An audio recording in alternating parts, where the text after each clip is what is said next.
大人不好了，万春楼死人了！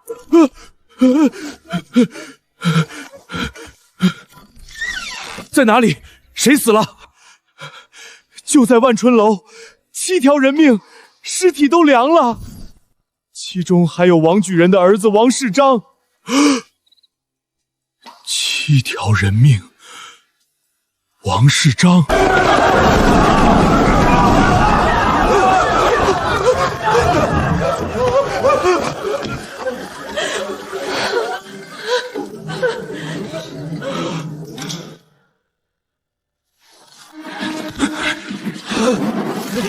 是谁害了我儿子？是谁？现在案子还在查，贵公子最近有没有得罪什么人？我昨天就不应该骂他，否则他也不会去风月场所。昨日遇害的还有以赵三刀为首的恶霸6人，林公子和他们是什么关系？怎么会一起在万春楼喝酒？大人，是中间卖奶茶的摊贩害了我儿子，一定是他，除了他没有别人。你说的是宋姑娘？就是他。昨天市长被他爹打了之后，就跑过来问我，说要让那个女人好看，结果一转眼我儿子就出事了。这个案子怎么还会牵扯上宋今朝？这么重要的事情，你怎么不早点告诉我？我没当回事，我不知道会变成这样，不过是个无权无势的普通农女而已，谁能想到儿子会出事？听越觉得不对劲。大人，在城门站岗的兵部说，昨日赵三刀等人入城时浑身是伤，像是跟人打斗过。他们什么时候出城的？有时3刻左右。宋今朝每日有收摊，如果王世峰买凶赵三刀等人在城外教训他，时间刚好能对上。你带人去请宋今朝来堂前问话。怎么感觉县令对那女人的态度普通摊贩，还用上了请字？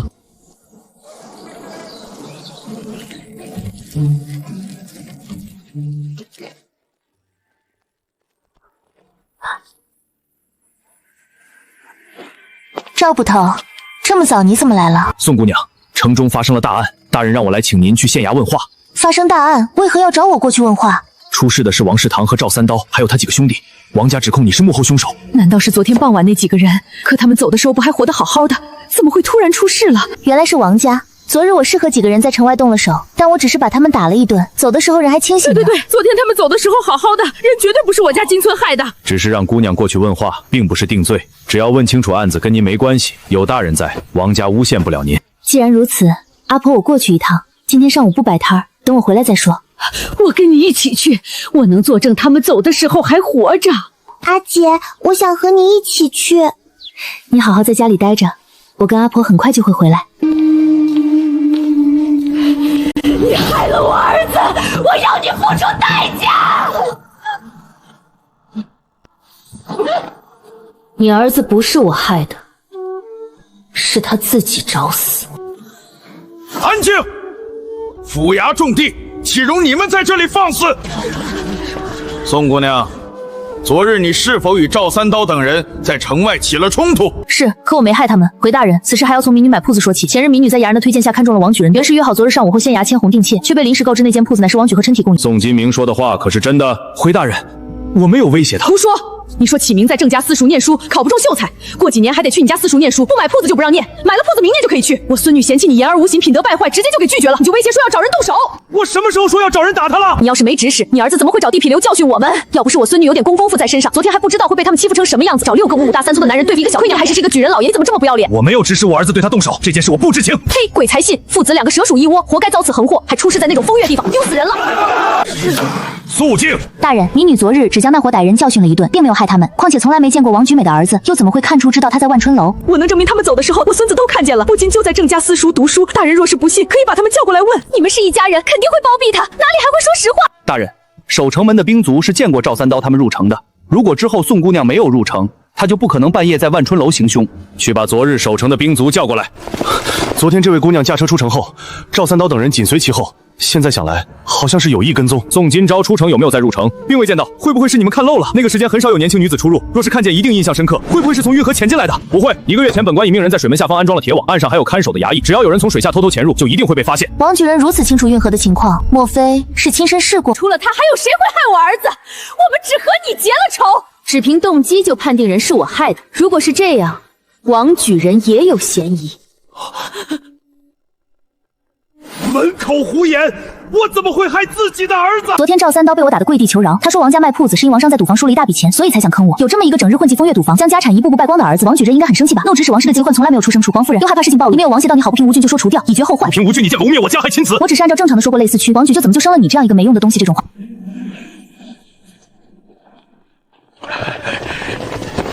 拜见知府大人。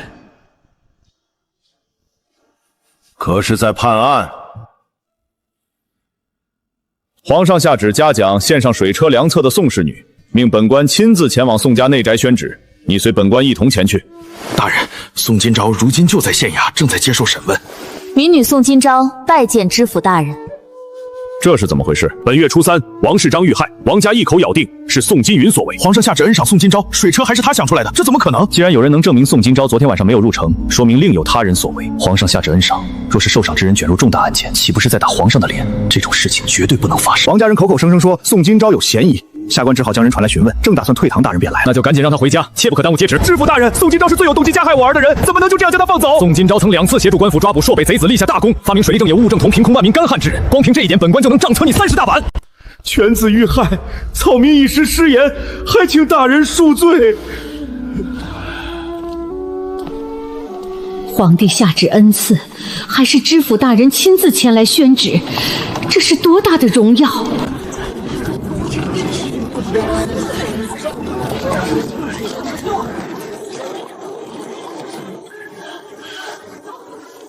奉天承运，皇帝诏曰：今有宋氏之女宋今朝建造水车有功，特赐锦缎20匹，黄金100两，另赐匠心独用匾额，以彰其功。钦此。民女叩谢皇恩。听闻宋姑娘的弟弟如今正在私塾藏书，是哪一个？学长遇到什么时候下场？回大人，学生打算明年下场参加2月的县试。甚好，希望下次见到你是在府试的考场上。学生才疏学浅，蒙大人垂青，必当竭尽全力，不负大人所望。宋姑娘把令弟教得很好。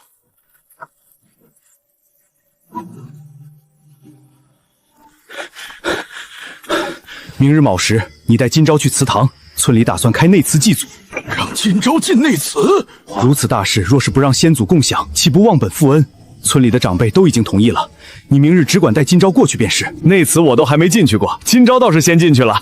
我是真没想到，村里会为了今朝破例开内祠。想当初我第一次进去的时候，还是你阿爷过世之后。真到了自己能进入内祠那天，就代表宋老爹已经100年了。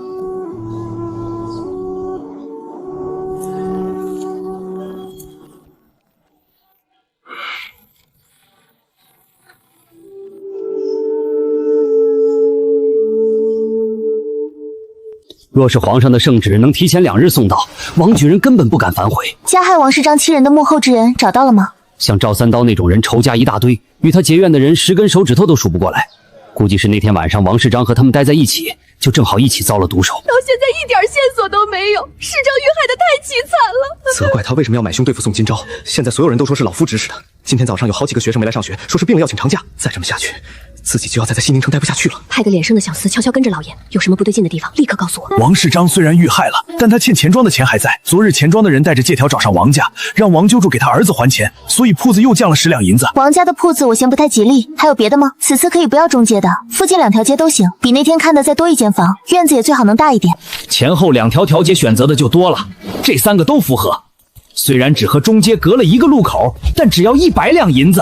主家年后为了陪儿子读书，搬去了府城，和衙行签了代办书，可以直接去县衙签红契。30万大军压境，边关危矣。阿姐，是要打仗了吗？放心，有阿姐在，打不过我们就跑。以一敌万我没本事，只能搬家。朝廷加收1成粮税。你挣的钱快赶上10亩地收成了，今年收成只有8成，没多少能卖。京离军死伤过半，没想到这么快又来了。朔北大军不日抵达边境。有流云哥哥的消息吗？庆国公骁勇善战，定能大胜归来。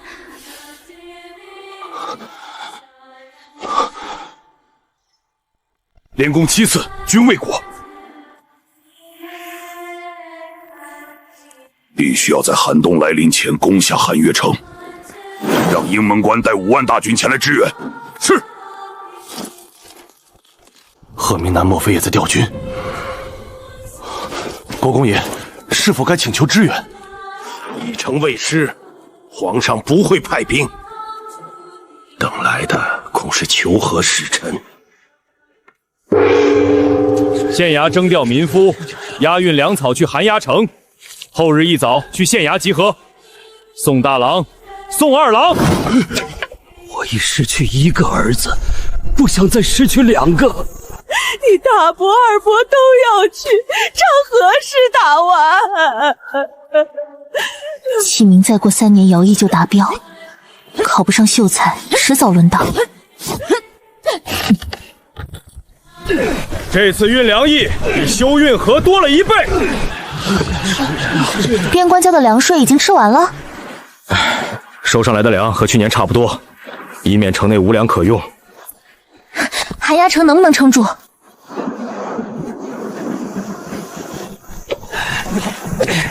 该下不下，老天爷折磨人。省点力气，别说话，用力推。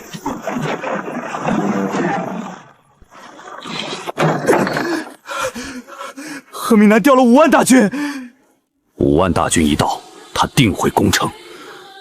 夜袭铁甲城，打他个措手不及。今夜3更，夜袭铁甲城。张姐，张姐，我想住先生家，再努力一把。铺子里烧炭不碍事，要不了几年，贺明南定会卷土重来。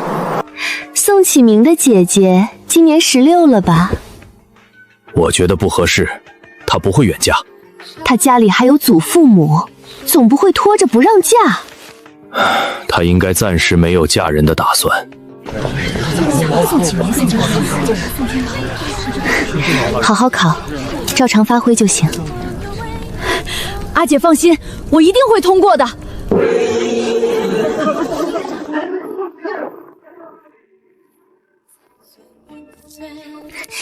哥哥，你考得怎么样？考得如何？应该没什么问题。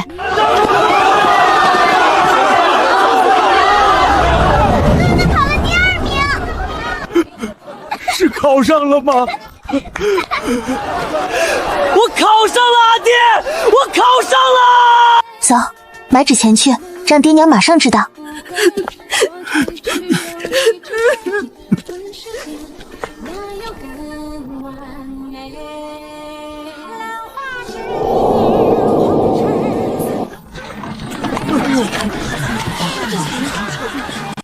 考上了，还是第2名。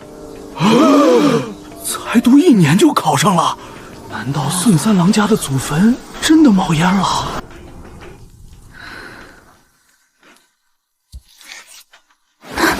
安好，喊爹娘。这个不能吃，喊阿爹阿娘。阿爹娘，阿爹阿娘，我考上童生了，府试我会加油。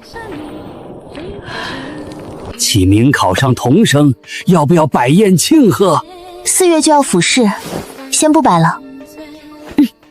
等院试结束，考中秀才再摆。考中秀才才是我此次下场的目标。启明都考上了，你2年后也得努力。唉，书一背就忘，我不知道能不能考上。还有2年，说什么丧气话？交完数需开销怎么办？去安阳府带上高丽，我们可以给路费。行，但我们3月10日就要出发。马车7天就到，提前这么早干嘛？待安好去路上慢，得提前适应。提前10天，多花好几两银子。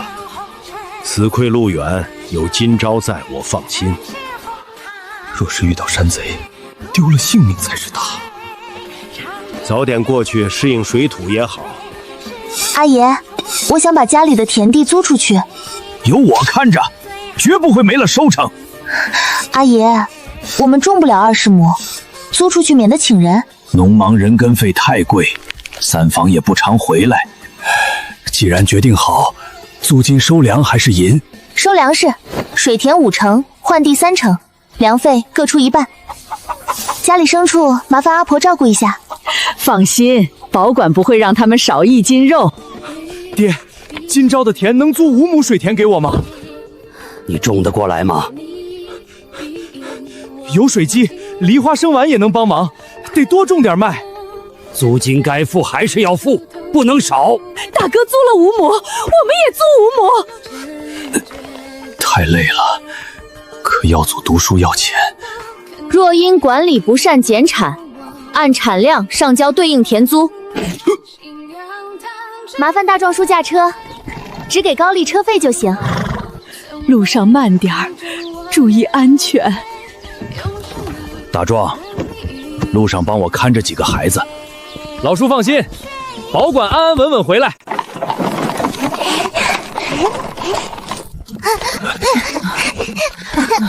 不用走路也这么累，脑子像装了浆糊。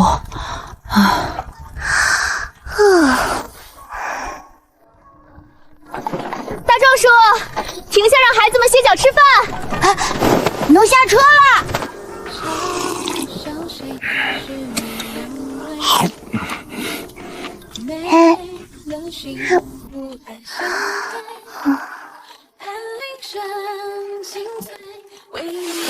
想睡就躺下来睡，哥哥把帘子拉起来。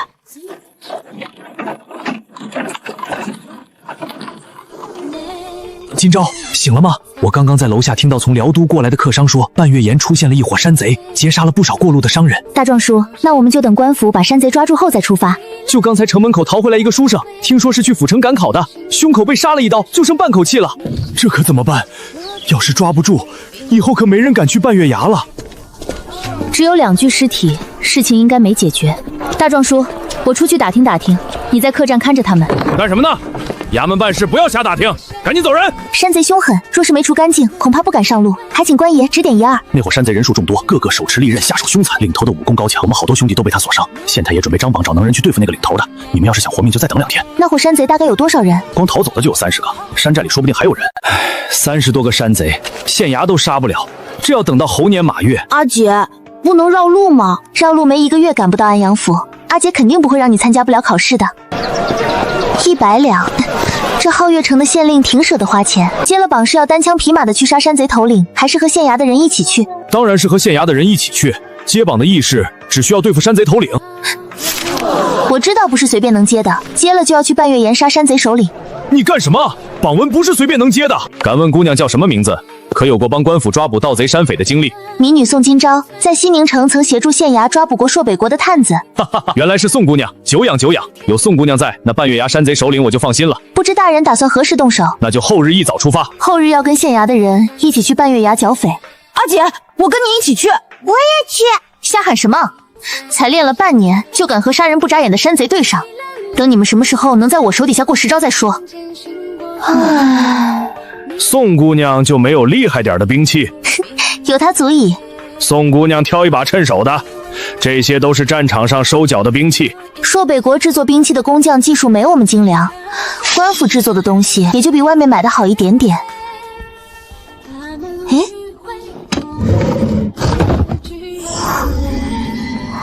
里面装的什么东西？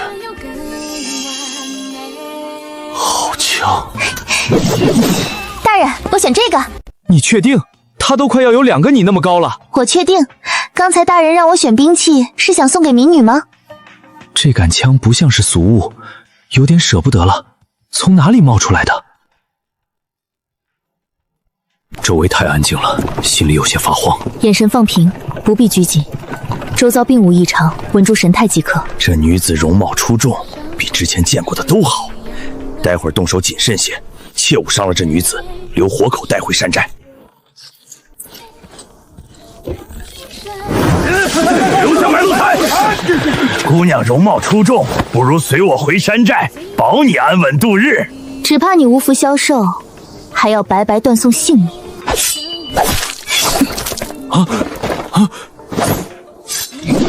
凌云！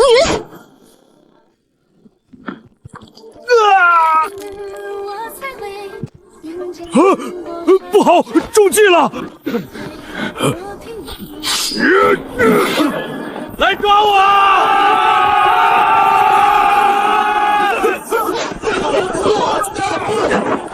老实交代，山寨之中还有多少人手？官府行事如此卑劣，竟用女子设局诱骗我等！费尽心机设局，尚且不敌一介女子，你有何资格叫嚣？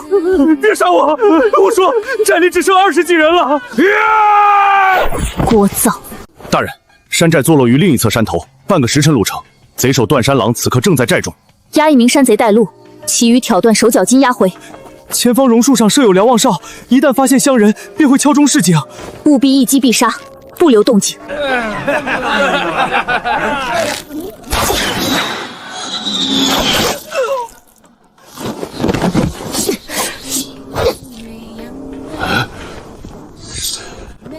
宋姑娘好剑法，日后再去山下搜寻新人，补齐人手。老大，不好了，衙役攻上山了！区衙役也敢闯我山寨，今日定要尽数斩杀！不知死活！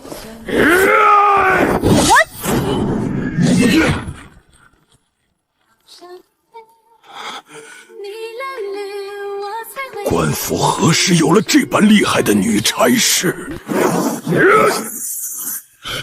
区女流也敢与我为敌？死到临头还敢口出狂言！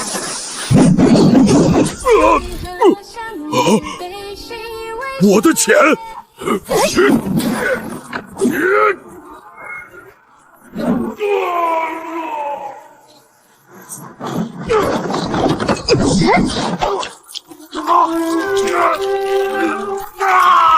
血海深仇，今日便可亲手了结。我要杀了你！善有善报，恶有恶报。他们在山寨里发现了大量被山贼抢来的货物和财物。西面柴房里关着3个遭到凌辱的女人。大人，班头和宋姑娘他们回来了，已经到城门口了。回来多少人？抓了多少山贼？瞧着有不少人，肯定是大获全胜。没得到确定的答案，皓月山县令大步迈开朝外走去。启明，你姐回来了！夕阳的余晖洒在宋今朝焦黄色的缎裙上，挺直的脊梁透着一副硝烟中江湖女侠大战得胜归来的潇洒狂妄。张姐，你阿姐好帅，要是我姐姐该有多好。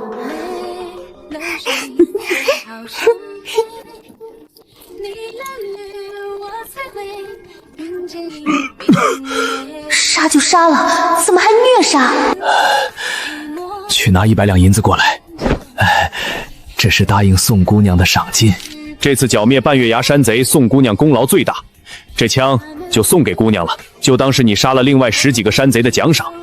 多谢大人。皓月琛县令以最快的速度把案子判了下来，所有被活捉的山贼于明日午时在东市斩首示众。又歇了一天，看完砍头后，隔天一早，宋今朝便带人出发赶往辽都。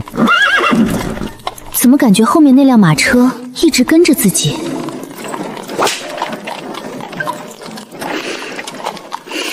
听闻宋姑娘乃是剿灭山贼的女英雄，苏某心生敬佩。今天这顿饭在下请了。苏公子跟了我们一路，有何目的？苏某要去安阳府，和宋姑娘的目的地一样。为省之言从何得来？不过是顺路罢了。我什么时候告诉过你我要去安阳府？自己放慢速度，他就跟着放慢速度；加快速度，他也跟着加快速度，这还不叫尾随？不瞒宋姑娘，苏某是安阳书院的学子，所以才和姑娘同行。所以你鬼鬼祟祟跟在后面，是想让我给你当免费的镖师？自然不是。苏某始终找到合适时机下公开口，无奈才一直跟着。若是姑娘愿意同行，苏某愿意付镖银。你能给我多少银子？不瞒宋姑娘，在下大部分盘缠都用在了租马车上，囊中有些羞涩，只能给1两银子。听说古代有穷秀才，没想到眼前这位就是。宋今朝的迟迟不语，让苏洛白以为他会拒绝。苏公子什么时候进安阳书院的？苏某进书院已有2年。能在安阳书院读书，想必苏公子的才学一定很好。姑娘过奖，在下的才学在书院勉强够得上中等并偏上，比起才高8不斗的同窗学长还差得远。接下来，宋今朝从苏洛白的先生同猫问到上课情况，到最后至连衣食住行都没有放过。若苏姑娘觉得1两银子太少，等到了安阳府，苏公子不设地都是书人，来日说不定还是同窗，我怎好收太多？1两银子足矣。那个苏公子2年前考上的秀才，在书院才学能到中等偏上，想必还不错。一路同行，等会儿阿姐找个机会把你换到她的马车上，该问的问，该请教的请教，把少收的镖银赚回来。等你考中秀才，8成也要进安阳书院读书，趁这个机会先搭上关系，等到进去的时候有人带着，不至于一头雾水。阿姐，我知道了。苏公子，宋姑娘有何事？午睡醒来后，幼弟有些闹腾，两个孩子看不下去书，能否让他们坐到苏公子的马车上？府事在即，片刻都耽误不得。宋姑娘让他们过来吧。多谢苏公子。也实在不易。阿姐，要不要进来休息？太阳快要落山的时候，天色还是迅速变寒，大片的乌云从远处飘过来。前面有一家客栈，要不今天晚上就在那里过夜？一天吃多少才能长这么胖？立刻从里面跑出来一个膘肥无壮的男人，腰围比百年老树的树坑还要粗。启明读了不到2年书就能考上童生，下午苏某考教了他的才学，学习速度连我都自愧不如。启明比别人起步晚，难免要多用功些。路上还请苏少爷多指教一下他。几位客官是打尖儿还是住店？住店，要2间相邻的房间。太阳快要落山的时候，天色还是迅速变寒，大片的乌云从远处飘过来。前面有一家客栈，要不今天晚上就在那里过夜？一天吃多少才能长这么胖？立刻从里面跑出来一个膘肥体壮的男人，腰围比百年老树的树坑还要粗。启明读了不到2年书就能考上童生，下午苏某考教了他的才学，学习速度连我都自愧不如。启明比别人起步晚，难免要多用功些。路上还请苏少爷多指教一下他。几位客官是打尖儿还是住店？住店，要2间相邻的房间。要一间，也要一间。瞧那姑娘像是练家子的，晚上做菜的时候别用这个肉，用猪肉。放心，等晚上他们睡熟再动手。再厉害中了迷烟，他也醒不过来。此刻正是吃饭的时间，楼下却一个人影都没有，桌子空荡荡的。几位客官要吃点什么？老板娘，客栈里就只有我们这些客人吗？昨日过夜的客人今早便走了，现在客栈就只有你们几位客人。你一个人在这里我不放心，去隔壁房间睡，有事吼一嗓子，阿姐在隔壁能听见。明天早上辰时出发，别起晚了。客栈可能有点不对劲，晚上清醒一点。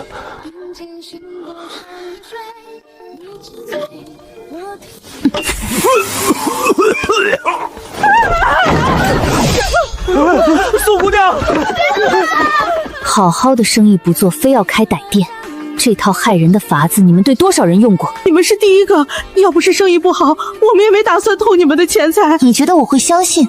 大壮叔，找2根绳子把他们捆起来。是大壮叔的声音。储存缸里堆放着不少不明肉块，店家怕是用不明肉料做菜。初步判断，缸内藏有遇害之人遗留的遗骸。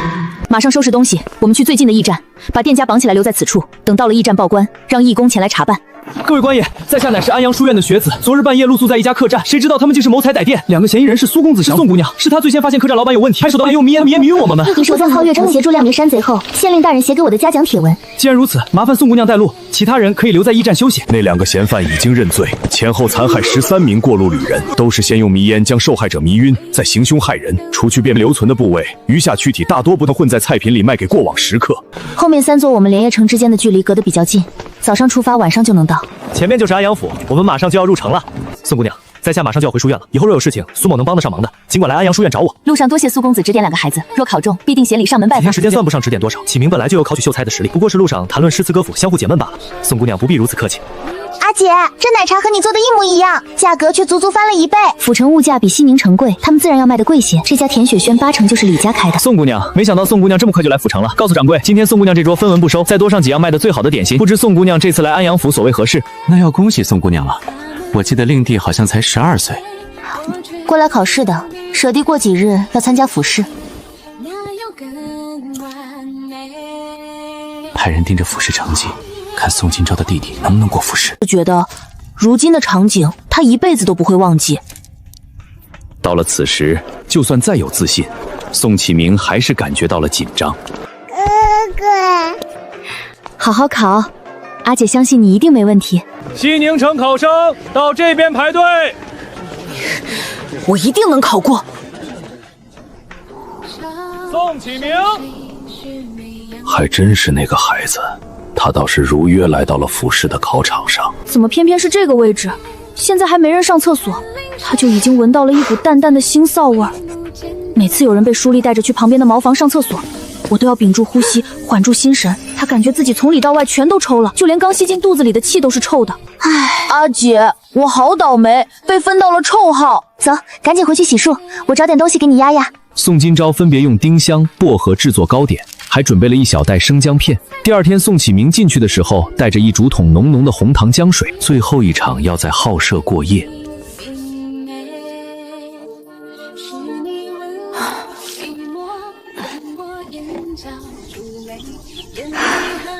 只觉得一切都风轻云淡，过去了。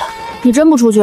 这是阿姐特意找苏公子给我拿的10丈文章，全是安阳书院里的学生写的。好不容易来府城一趟，测历那天我觉得我发挥的特别差，这几天越听我越觉得过不了。我看你是杞人忧天，想再多有什么用？最后还是得等成绩出来。放榜当天，贡院门口被考生和生家人围得水泄不通。阿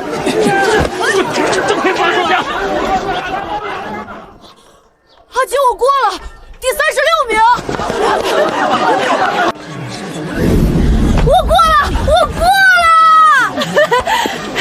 启明，你多少名？36名，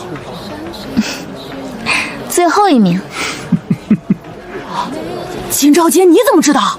我们什么时候回村里？明天出发还是后天？院试就在7月，还有将近3个月时间，所以我决定等考完院试再回去。小房2个人住，除了一张床就剩一个小茅房，就这样的条件，3个月至少得花出去18两银子。周围有不少专门租给考生的短租房，我准备明天去看看。我有个同窗好友，如今就在安阳府，他答应教你们3个月，若是愿意，我明日就带你们上门求学。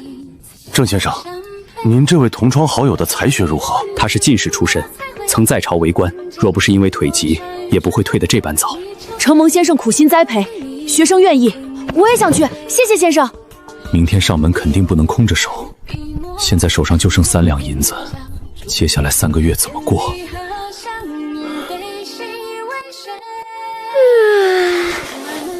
今朝你能不能借点钱给我？回村后我立刻还。要借多少？你先借我5两银子，等把房子租好了，我去外面找点活干，应该能撑3个月。不用着急还，都是一个村的，我信大壮叔。爹，私塾整个4月都不上课，等他们回来至少也要到4月底，不会这么早的。也不知道启明考得怎么样，提前来个信儿也是好的。爹，你就放心吧，我看启明挺有信心，就连郑秀才对他都是满口夸赞，府试肯定没问题。稍有不慎就会从窗户一头栽进池子里。院试前每日晨时，到老夫这里坐坐，5时便可回家。读书守在，明理正心。这位叶先生说话的声音一点精神气都没有，透着一股死气。当初自己考取秀才时也是这般年少，可惜光阴如梭，早已将来时路全部淹没。读书守在，明理正心。今日便到这里，明日按时过来，带上你们的家人回去吧。多谢叶先生，学生明日再来。这是不打算见我们？估计是因为双腿有疾，所以才不想示人。你感觉那个叶先生怎么样？他看起来要比郑先生年长许多，头发全白了，一点黑色都瞧不见。我觉得不像是老的，倒像是书上说的一夜白头，整个人恹恹的，好像心里压着很多事，连笑都笑不起来。你一直躲在家里闷闷不乐，心病怎么能好？明明比我小几岁，现在瞧着都能当我爹了。我现在就是个废人，这辈子也就这样了。腿废不代表心废，事已至此，你若是不活得长久一点，又怎么能看到来日行凶者报应不爽？或许他们将来有一日也会走进那吃人不吐骨头的地方，到时候朝堂之上会不会有人想起我，就像个无足轻重的人一般，浮云飘散。别怕和他讲话，他这人性格温和，就是脾气有点轴，但从来不会把自己的脾气发在别人身上。先生，叶先生的头发是稠白的吗？我上次见他是在2年前，中间也就通过1次书信，当时他的头发还是黑的。大壮，宋高丽。阿姐，还有多久枇杷才会熟？估计要到6月底，租期结束前肯定能吃上。前几天就听同窗说书院附近开了一家卖凉皮的小摊，没想到是宋姑娘开的。启明过一会儿就会回来，他很喜欢你送给他的时尚文章，在我面前经常夸你。改天我再拿些过来。是隔壁的叶府，那个人是不是叫叶良义？我不认识，但我知道他。叶良家这是永元3年恩科2甲进士第7名，御史台从3品御史中丞，当今圣上的亲信。没想到他竟然会屈尊降贵，指点几个要参加院试的学生。就算要指点，也该是举人起步才是。据我所知，叶先生好像已经辞官了。听说是今年春猎被刺客所伤，双腿变残废，无奈只能辞官归乡。叶先生的妻子儿女还都留在京城。叶大人一生从未娶妻生子，爹娘去世后就剩他一个人了。那刺客抓到了吗？这个我就不知道了，书院里没人说过。陆白哥，最近学得怎么样？名师教导有何感悟？遇事上见君王之师，下察百官之过，平时肯定没少得罪人。怕不是就是冲着他去的。到时候在街上买个铺面，对田雪轩的生意肯定会有影响。爹，你最近一直在打听宋金钊和他弟弟的事情。我以为至少得等3、4年或者更久，毕竟像他那样的出身，大部分人永远都走不出西宁城。院士连考3天，衣食住行全在豪舍，熬人啊！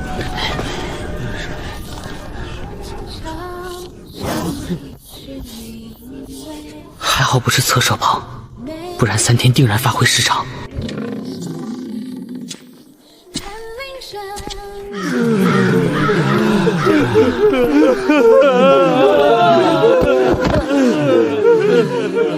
丽儿，爹背你回家。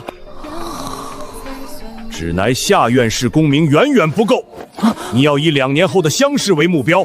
这些书烧拿回去熟读钻研。优评列初筛完毕，见卷交学政定榜。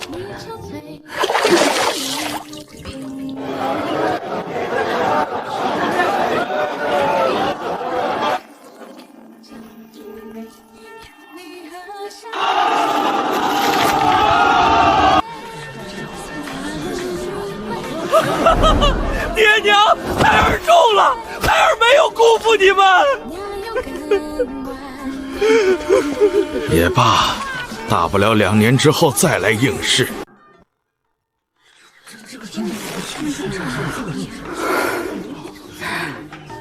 阿姐，我考上了，拿下按手第1名。这般年纪便考取秀才，还力压学子夺得按手，天资出众。哥哥，方才听闻榜首名叫宋启明，可是你？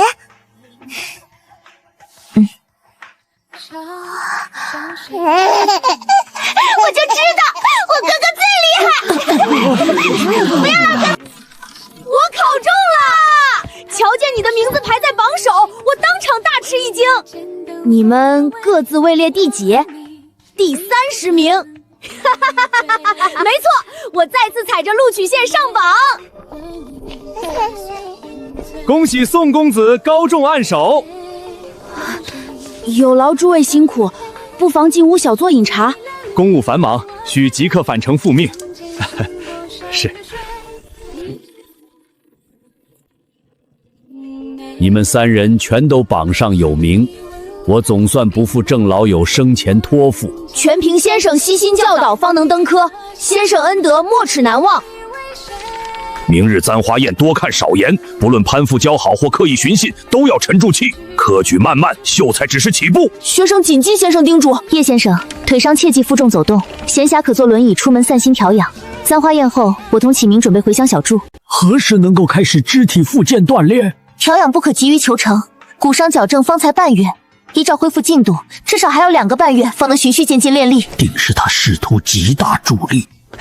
簪花宴在翠竹轩，3位秀才老爷这边请。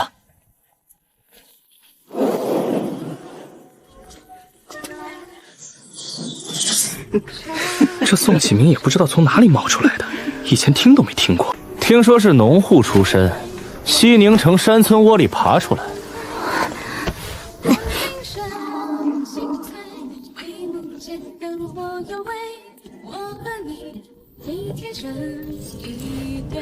听闻宋案们家境不富，凑齐这身蜀锦缎袍，想必费了不少功夫，不知折价几何。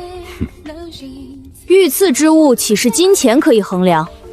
便是万银也是不够的。宋按手这身衣裳是御赐的。袁大人，宋启明是宋金钊的弟弟，就是那位制作水车被皇上下旨恩赏的宋氏女。怪不得年纪轻轻便能考中按手，原来是有其姐必有其弟。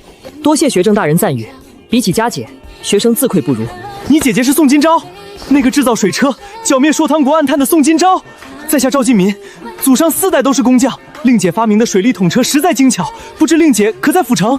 明日我便要和阿姐一同归家，不方便招待赵公子，还请见谅。安阳书院8月下旬开学，不知宋兄几时归来？还未确定具体时间，离家良久，此次回家想必会多待些时日了。没事，等进了书院，我们就是同帮，来日方长。哼，祖上钦佩也就罢了，他要是敢有其他非分之想，绝对不行。此人配不上阿姐。不过是给农田灌灌的水车，我还以为是什么稀罕物眼。一个女人整天打打杀杀，抛头露面，农户出身没规矩。若放在我们严家，早绞了头发当姑子去。少爷用不着为这点小事生气，丁府子已经答应收您为徒，以后宋启明绝对不会是您的对手。平民终究是平民，入不了达官显贵的圈子。没听说今天村里哪家要办喜事，这迎亲队伍从哪里来的？不像是要办喜事，没看见花轿，哪家嫁女儿娶媳妇儿能请官府衙役开道？赶紧去田里把宋老爹一家叫回来，就说他们家启明考上秀才了。捷报：西宁县现宋启明高中院士按手。恭喜宋老爹，贺喜宋老爹！天气炎热，请几位官爷喝几杯茶水钱。西宁城好些年没出过按手，如此喜事跑一趟，我们求之难得。知道考上的可能性很低，现在知道没考上，还是会觉得很失望。捷报：贵府老爷宋高丽取中院士第50名秀才。官爷，既然我孙子高中，为何前几日不一起过来报喜？按手用400交集，普通秀才走常规民信。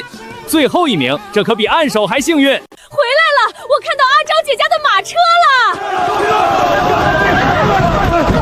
乖孙子，好孙子，你可太争气了，这可是秀才。阿爷，好，真实在。劳阿爷牵挂，这次也算不虚此行。启明哥，院士难不难？好不好考？不好考，千军万马过独木桥，考的不仅是才学，还有心态和毅力。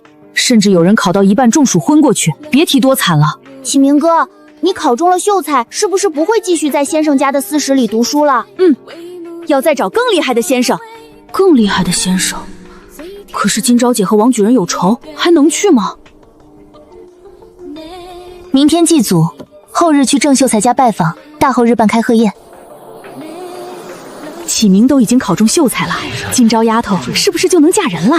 就算嫁人，也挑不上村里歪瓜裂枣，肯定往城里条件好的人家选。明日学生在家举办开贺宴，还请先生一定要来。我一定会到。村里请人吃酒都是口头喊一声，我们没准备请柬。要不回去赶紧写，反正我们家在后天。没事儿，同窗都知道我考的最后1名，有没有请柬没有关系。启明名下能有80亩田地免税，我们想把名下的田地划到他名下代持，3家早就分了户籍，让启明代持，若是被查出来，对仕途会有影响。早知道当初就不应该分家，3房只有14亩地，剩下60多亩不就浪费了吗？是打算重新开张吗？不是，阿姐说要出租。出租？不开了？哥哥要去府城读书，阿姐说要搬家，铺子空着没用，不如租出去赚租金。铺子租出去了吗？没这么快，已委托衙行处理，之后只管收租金。诗雪说你们要搬到府城去，以后过年还回来吗？书院放假有空就回来。回来就好，就怕离开之后再也见不到。你们在安阳府没房子，是租还是买？钱够不够？要不要让你阿婆跟着去？房子临时租，之后从长计议。我长大了，不用阿婆去。书院8月下旬开学，我计划8月10号再走。启明考上秀才，租出去的田地粮税免了，租户的1半粮税，你打算怎么处理？我名下的4亩田已转到启明名下，粮税全免。原是2家粮税各1半，现在干脆就免了。租户把租子卖掉换钱交给衙行，他们会定期把铺子租金送到府城。这样也行，到时候阿爷帮你盯着。你给我听好了，2年后一定要考上童生，再考上秀才，给阿娘争一口气。早知如此，当初就不该提读书，现在进也不是，退也不是，举步维艰。又不是人人都是启明哥，宋耀祖要是能考上，我俩名字倒着写。公公，要不还是我去，大壮照顾高丽，我总不放心。男人没有女人细心。府城开销大，大壮能找到活干，你不行。要想给高丽提供好条件，必须有人挣钱。阿爷、阿弟、阿娘，你们都不用去陪我，我长大了，我想住萧院的斋舍，住斋舍省时间多看书，还能和同帮交流，注意力更集中。若真像你说的这么好，今朝又怎么会拖家带口去府城？启明比我小，他姐肯定不放心。今朝姐有本事能做生意，可若是阿爹阿娘跟我去，租的屋子小，每日来回不如住斋舍方便。我一点都不嫌弃家里穷，只是觉得没必要，那么多同源住斋舍，我一样也可以。这次多挖点药材带到府城，我打算开个药铺，顺便给人看诊。我非得在这个全是男女中的世界里闯出一条路，光学不动手，纸上谈兵终究不如沙场见血。靠近阿姐多一点，才会有心脏落地的安全感，仿佛一切都有了依靠。记得经常写信回来，回家之前报个消息。今朝丫头，高丽习惯报喜不报忧，她若遇麻烦，拜托你一定写信告诉我。阿爷，我整天待在书院，有什么事？我一定每月寄信报平安。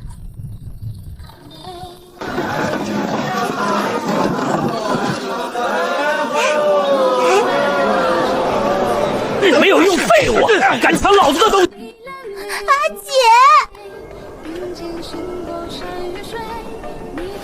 阿姐今天要教你一件很重要的事，路边的男人不能捡，能躲多远就躲多远。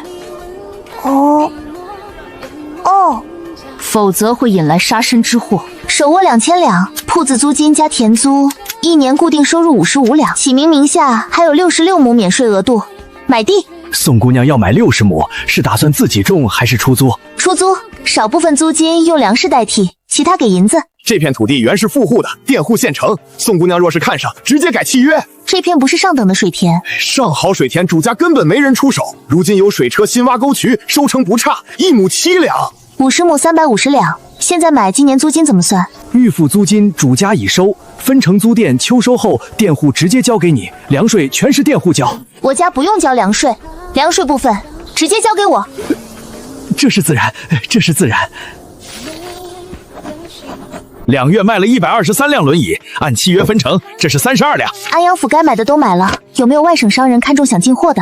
南方商人想买300辆，但压价太狠，每辆只愿出1两5钱，利润少500文，运费人工200文，南方价格绝不止2两。售卖归你们，我建议再加150文，否则传出去以后不可能再比这高。行，回去我再找他谈谈。尝试联系其他南方商人主动推销，给他点紧迫感。周围百姓消费力不强，我的吃食就没人买。这条街挺好，周围没药铺医馆，这里有铺子卖吗？这条街商铺只租不卖，整条街都是李家的，李举人从来没松过口。李举人，他儿子是不是叫李子恩？女儿嫁给皇子的那个？没错，就是那个李家，他们不缺钱，出多少银子都没用。在下李天崇，是李子恩的亲爹，我们2家生意做过不少，面倒是第一次见。一次没见过都能一眼认出我，想来是特别不愿意在府城看到我。小儿年轻不懂事，还请见谅。建燕街正好有个铺子要卖，我带你去看。不了，这条街不符合要求，告辞。李举人都说要卖铺子，你怎么还拒绝？位置不合适，主家不合适，只有一间更不合适。与其防着被算计，最好避开圈套。瞧这瘦瘦小小竟然会武功，数次在山贼窝杀个7进7出，弟弟还是暗手，怪不得李举人对他态度不一般。2个铺子600两，小的做吃食，大的开药铺医馆。宋金钊会医术，开医馆？应该会吧。不过女人开医馆恐怕没人看病。开业送2件，招财摆件，态度好点，娶她当妾室的想法给我彻底打散。外舍同桥都绕着你走，等到了内舍丁夫日交，你得找个比他地位还高的先生拜师。曲意逢迎之辈本不值得结交，我想拜叶先生为师，他还没答应我。叶先生还在教你，你要是能拜他为师，他们绝不敢欺负你。老爷，休息一会儿吧。不行，还没到时间。你现在做的和师傅差不多，为何迟迟不肯答应收宋启明当弟子？这孩子走得太顺，我想磨磨性子，也不想让他认为是因为他姐姐治好我的腿才收他。可您收他当弟子，应该是有宋姑娘的原因吧？原先是有的，但只想多照应一些。后来是真的觉得宋启明有前途，康复漫长难熬，收个弟子培养一下也挺好，至少脑子不会僵住。等腿好了，您是不是又要回到那个吃人不吐骨头的地方？是赵衙人吗？我是金运牙行介绍过来的。姑娘是要买奴仆还是卖奴仆？我想买2个仆人，1男1女，成年可以干活的。姑娘这边请，好好挑挑。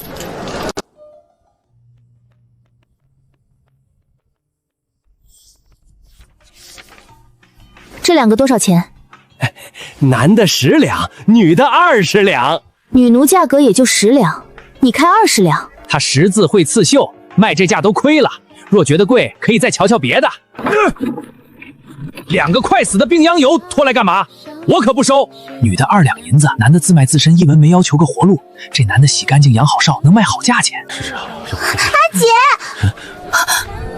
是半月崖被段山狼欺负的那个妇人，怎么被卖到这里了？她是怎么来的？身上的伤谁打的？谁来的？被婆家。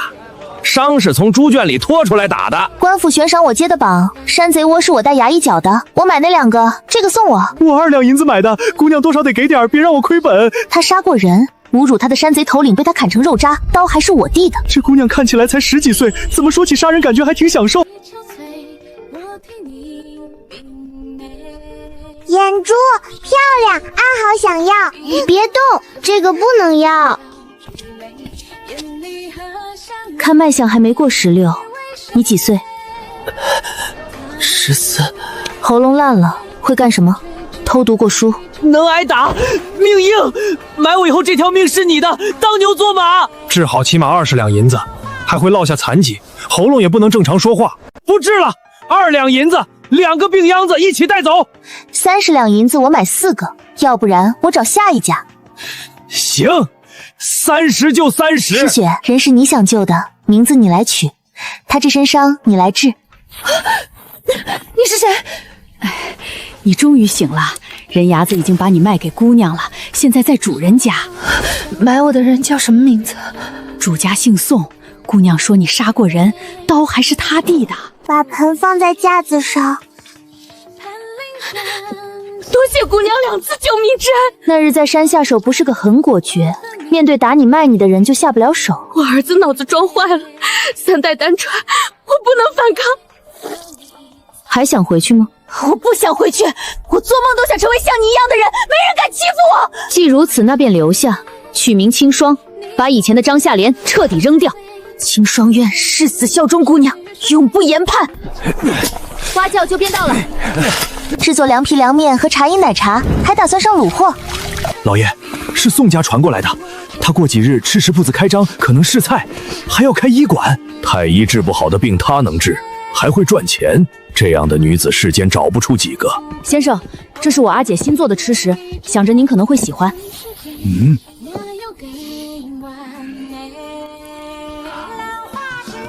极致的鲜美，不臭，比肉还好吃。启明，别出声，等我叫你再出去。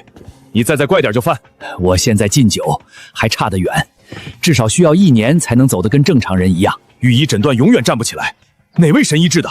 是宋启明的姐姐，住在隔壁的宋姑娘。启明，出来见过你们院长。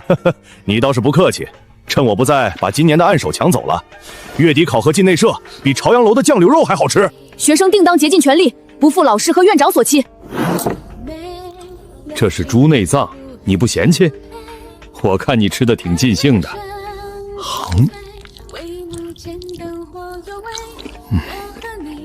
你从哪里买的？安阳府开了新铺子？启明送过来的。对，宋公子说还有，已经去端了。阿姐知道老师要留穆院长吃饭，特意让我端几个菜过来，说是过几天铺子里要上新，让老师和院长先尝尝味道。你阿姐有心了，这卤味格外入味好吃。以后若是想吃，随时告诉学生，我提前给您留好。你这个弟子收的真是一举3得，兼具学子子良医巧手3重长处。这样的好事怎么就落不到我头上？去把洞庭春色取来，这般佳肴必须配美酒。你可以看着我喝，我分2壶，留1壶给你。我说了不能喝。购置2进院需300-400两，3进院则更贵。手中虽有1000两，若买房，周转资金便所剩无几，不可动用老本，先开好铺子，赚取银两，再置办宅院。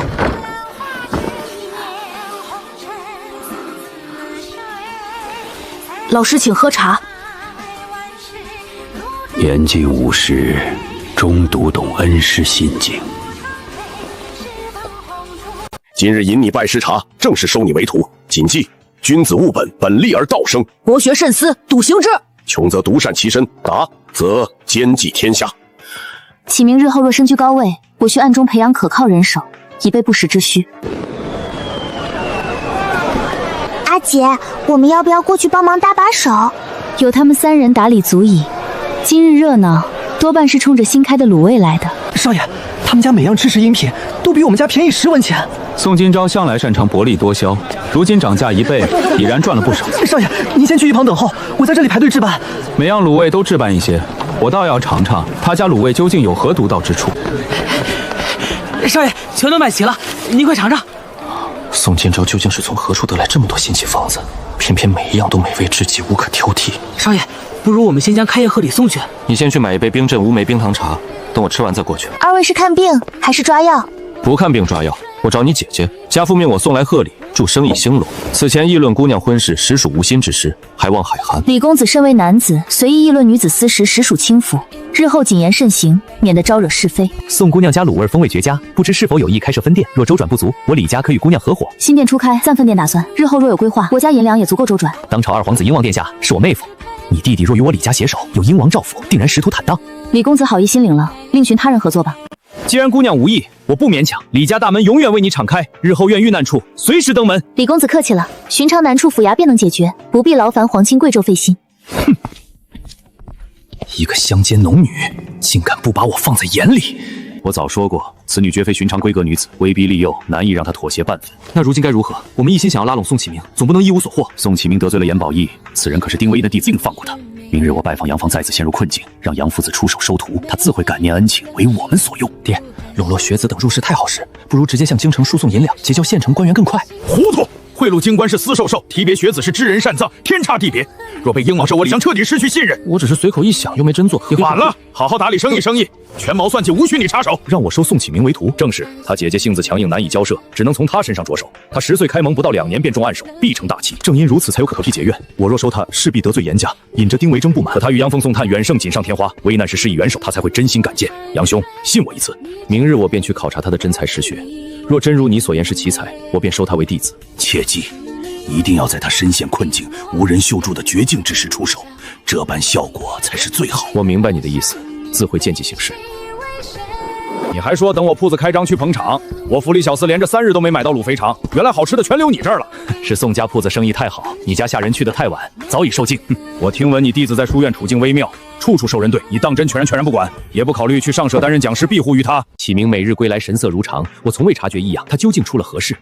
院士第2的严宝义对宋启明夺联手封术极为不服，学子连的曾志宋清楚，丁惟梅是内舍无实长，待宋启明不过升入内舍归他管辖，处境只会更难。你身为书院院长，难道不能从中调和约束众人？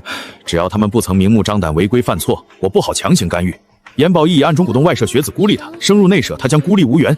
这般天资卓绝的好苗子，若不悉心栽培，为己所用，实在可惜。阿姐，这街巷没别家医馆，人流也多，为何无人愿意来我们这看病？医馆新开，百姓心存疑虑实属正常，行医志在长久，不必急于一时。阿姐，兰溪失明的是后天外伤所致，骨骼我能修复，唯独这眼睛，我全然无从下手。你为他诊治多日，可看清他的品性为人？你觉得他这双蓝眸好看？他忍耐力极强，性子偏冷。他瞳孔是淡蓝色，情鼻还像剔透的宝石。他是头部受创，淤血堵塞眼周经络，需内服汤药外加下针，双法丰用修复。我劳诊法发解感治治，凡事皆有手次。你开药方，施针时我全程指导。姑娘可是要看病抓药？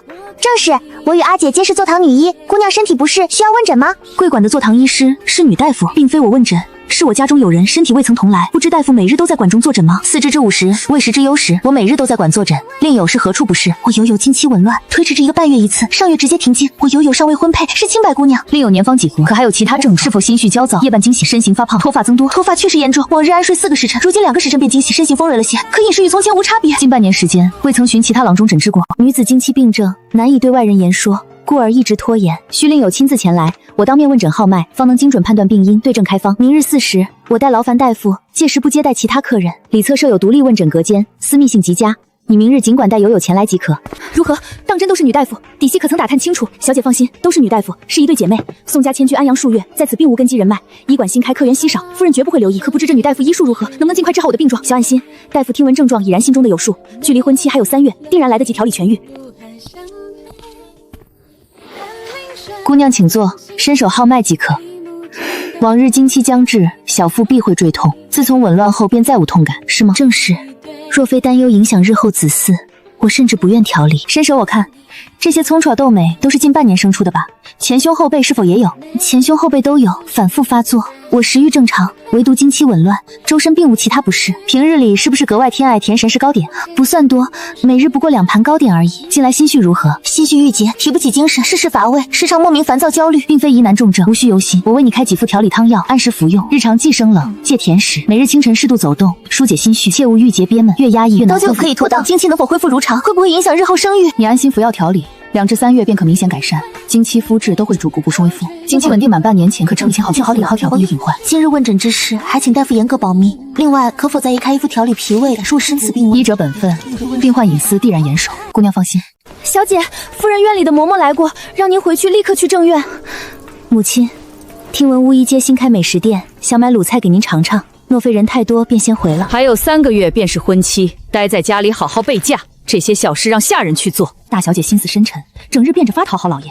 夫人说服不了老爷，或许可从孟家入手。孟家3代单传，若大小姐不易生育，孟老夫人定不会同意，届时便可换2小姐。悄摸郎中中，想个查不出来的办法，在他的吃食上动手脚，要快。老奴马上去办。距离书院月考还有3日，准备的如何？老师放心，学生此次一定能顺利进入内舍。书院同窗对我有些冷淡，不过外舍夫子对所有人都一视同仁，不曾刁过我。小麻烦学生可以自己处理。近日在书院可有遇到什么麻烦？外舍课业太简单，出个难点的测评题考考他们。李天冲眼光毒辣，天才还真被他挑中了。今年正月怎么舍得送螃蟹？想必是夫人示好，不过螃蟹性凉，小姐别吃。悄悄去厨房打听，这2日的菜是谁叮嘱送的，别叫人瞧见。奴婢马上去打听。是夫人身边的吕嬷嬷吩咐的，说天气热，冰饮点心不能缺，水果也得冰镇。将计就计，就让他们以为我吃了。大小姐那边一切顺利，2个月起效果。就差一点点，我就能进内舍了。继续努力，下个月一定能进前10。等到了内舍有丁老师撑腰，他肯定会更针对你。兵来将挡，水来土掩，我见招拆招，绝不退一步。我就知道你行，这么快就变成我同窗了。你和丁夫子有过节吗？洛白哥，我和他没过节，今天第一次见面。不过他的弟子严宝义看我不顺眼，在外舍时几乎没人敢和我结交。这次升内舍，他考第几？第2名，我考第1。叶先生收我当弟子了。行败失礼敬茶那种，你是怎么打动叶大人的？人情加天赋，努力加坚持，缺一不可。才1个时辰就撑不住了。我撑得住，姑娘再来。阿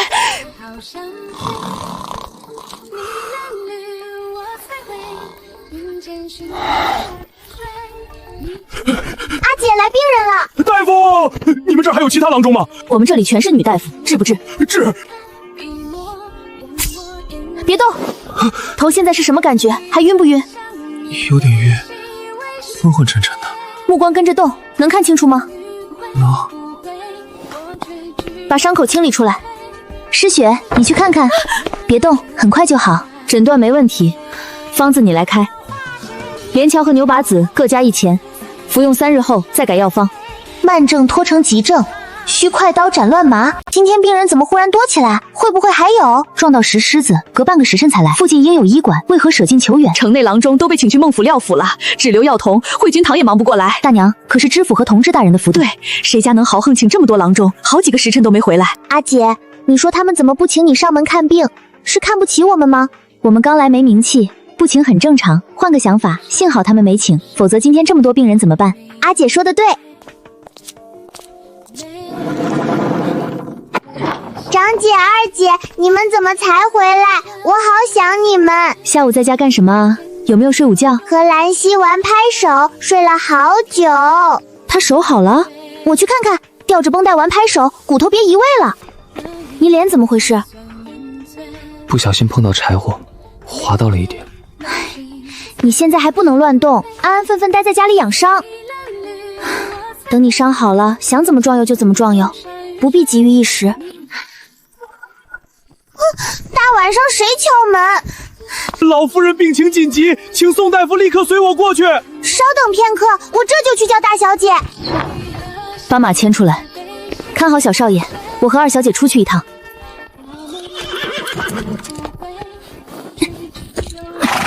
不用跟着，我先去医馆拿药箱，稍后便到。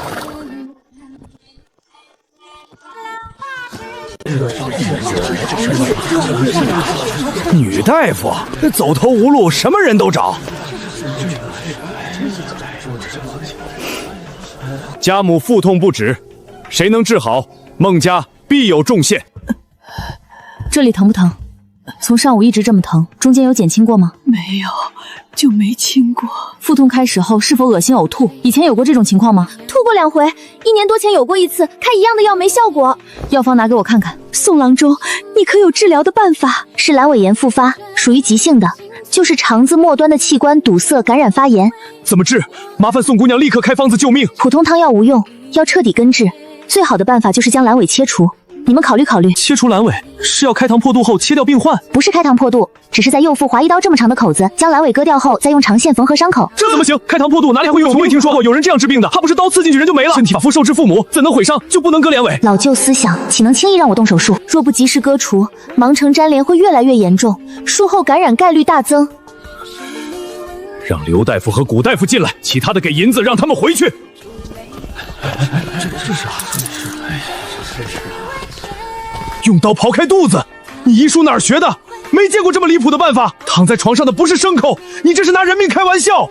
身为医者，我绝不拿人命开玩笑。你没见过不代表没有，拿出你的方案。割开小腹血流不止怎么办？肠子上的线难道还要再开一刀拔出来？胃穿孔脓肿出血不大，银针可止血，缝合用羊肠线自属吸收，无需拆线。听他胡言乱语，这和杀人有何区别？我阿姐从未失手，你不行不代表她不行。汤药无用，你还有别的办法吗？我师父在寒山寺，若我去求，或有一线希望。木郎中能请下来？若我去求，应该会下山。阿姐，你是天下最好的大夫，他们迟早后悔，你一定能名扬四海。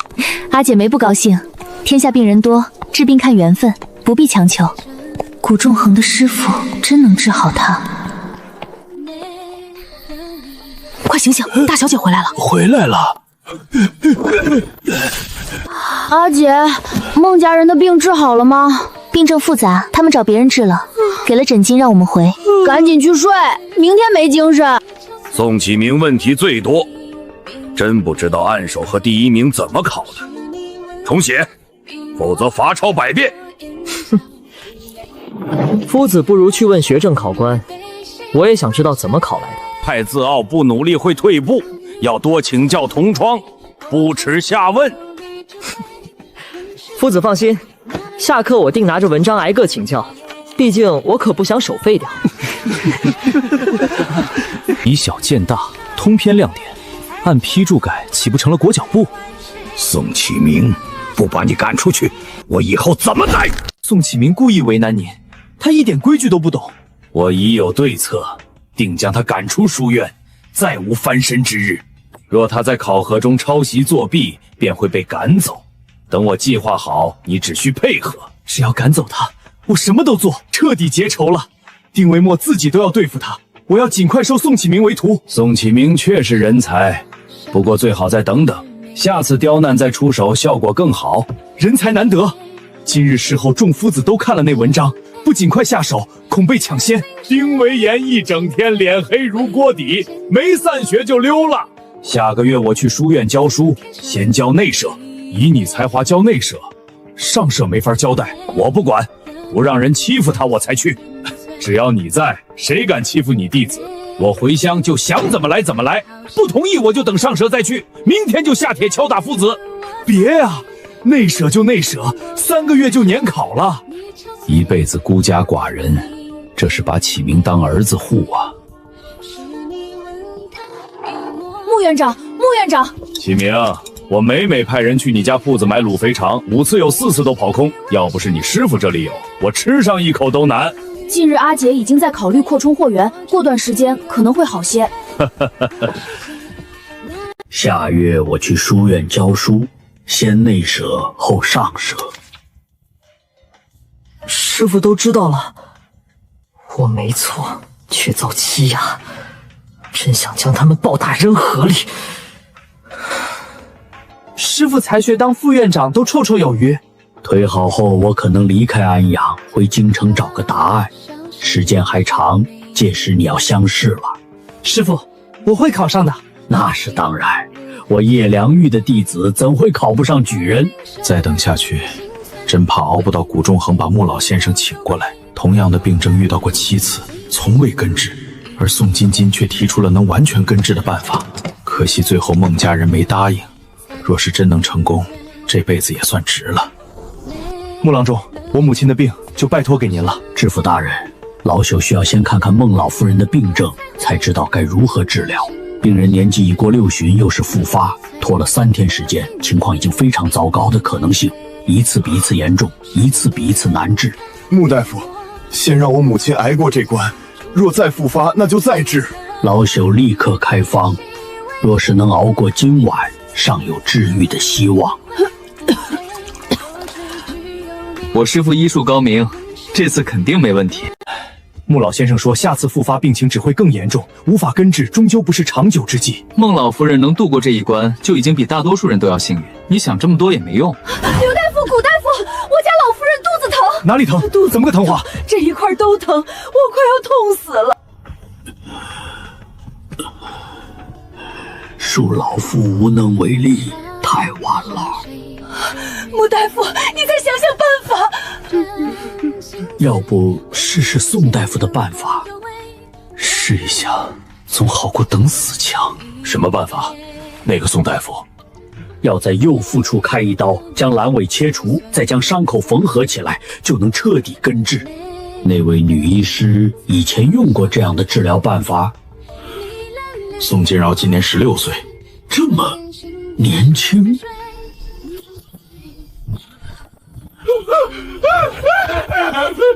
怎么又来？孟府的来找宋大夫去看病，不是说找别人治吗？怎么又半夜过来？估计是没治好。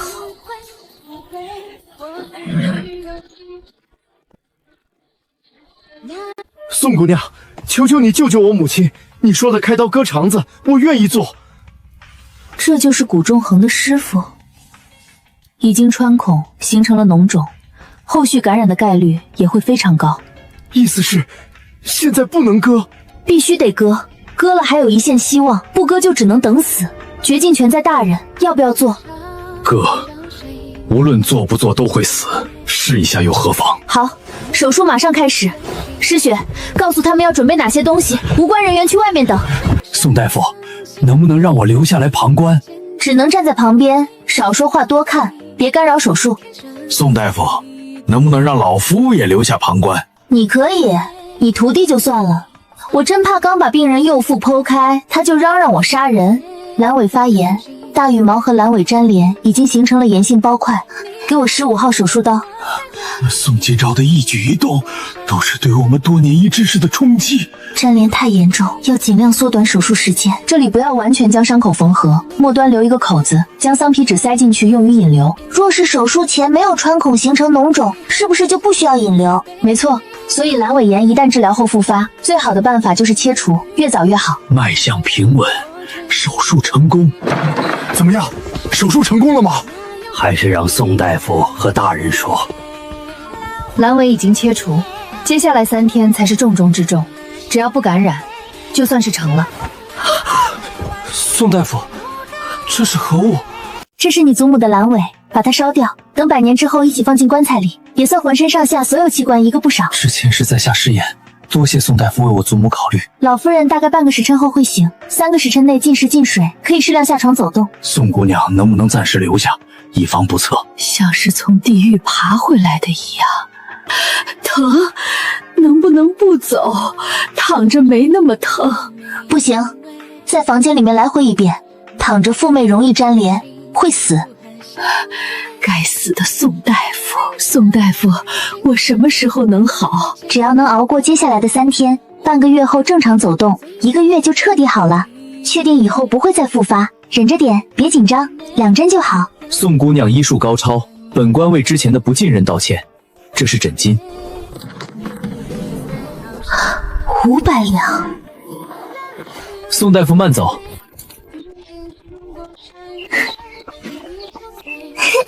阿姐，你回来了！张姐，安好想你。宋大夫，我听说孟老夫人情况大好，是伤口没有感染，命保住了吗？宋大夫，我想拜你为师学习医术，求您收我为徒。惠明堂的刘大夫要拜宋大夫为师，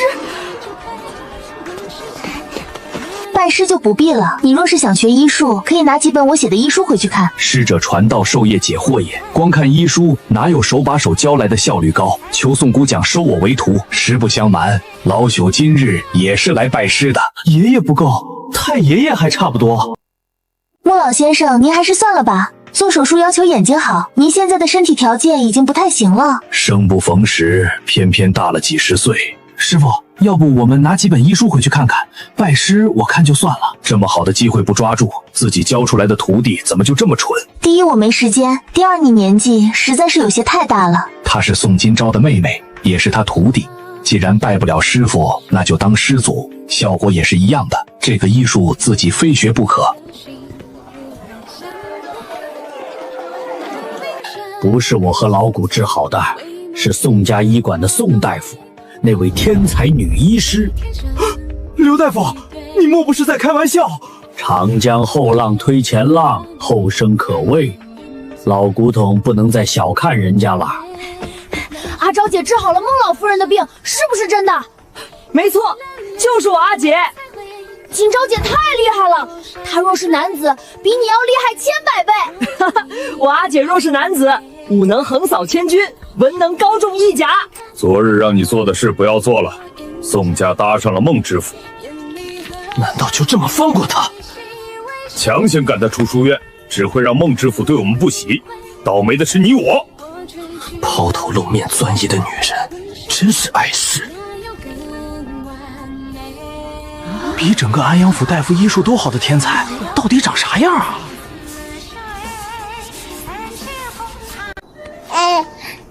阿姐说过2天开始给你治眼睛。我的眼睛能治好？这么漂亮的眼珠子看不见多可惜。不再是鹤鸣诀，仅仅是蓝心。我很欣赏你，收你当弟子，丁夫子便不敢为难你。多谢夫子，学生已有师傅，不能再拜。你拜师了？是书院里哪个父子？叶府的叶先生，叶良义。李兄，你眼光太好，害我翻跟头。他不愿拜师。谁？刚退下来的御史中丞叶良玉，有这靠山你拉拢不了了。帮我物色几个贫寒学子，多撒网，矮子里面拔高的。刘大夫，你这是干嘛？惠平堂生意不好，我给你当徒弟，留这里问诊怎样？看不看病等好一会儿了。看，一个个来。老夫人从早上就紧张，一直问疼不疼。不用涂麻药吗？从肉里抽线一定很疼。咬咬牙子，闭上眼，睁开就抽出来了，不是很疼。这伤口跟蜈蚣似的，有没有药膏能去疤？没有，涂什么都很难去掉。他说要拜我为师。刘大夫到这里坐诊，惠明堂呢？惠明堂少我没关系，若宋姑娘介意，我关了惠明堂。全都过来拜师吗？我们可塞不下。师雪，你愿收他当徒弟吗？哼，我收你，但没工钱，得干白工。10年20年理所应当，徒弟拜见师傅父祖。宋金钊答应收你为徒了？他没答应，但我拜了他徒弟，我是宋金钊的徒孙。12岁当师傅，16岁当师祖，传出去怎么笑话？别人能治好的病我治不好，我不甘心。我若不往前走，定死不瞑目。都这把年纪了，实在没必要。现在应该享福了。有你和仁义仁宗在，我放心。惠平堂就劳你多费心了。你2个儿子得喊小20岁的宋金臣叫曾祖叔了。60岁郎中拜12岁小姑娘，刘老爷莫不是疯了？这人怎么就这么执拗？有必要吗？曾师祖医术比师祖更好，他叫什么？是走方郎中，临死前收的阿姐，不知名字。靠近书院的宅子26座，买下立刻能住。先看靠近书院的，佣金可得少些。有叶良玉教导，不知能考什么样。第9名，我能进内舍了。第7名，我也留在内舍了。修母来我家吃饭。他无人教导，怎么会考第7？刚来就考第7，你们压迫感。上舍名额只有3个。严宝耀是蠢蛋，和宋启明不是一类人。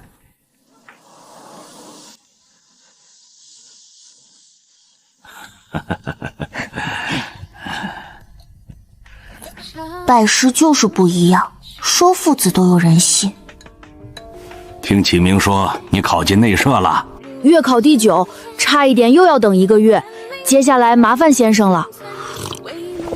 第9名不算踩线，这是你日夜苦读的收获。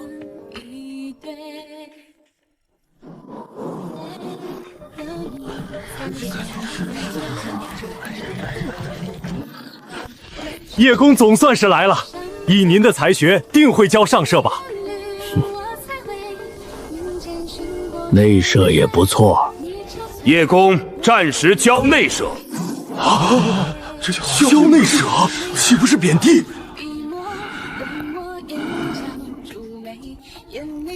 他来内社，势必压我一头。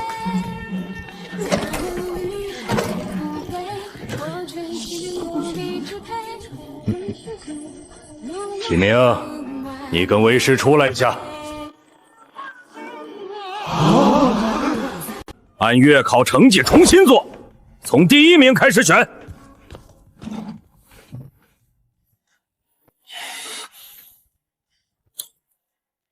定是叶先生要求换的，看见你坐最后，他就不高兴。有叶良玉教导，宋启明进上社铁板钉钉。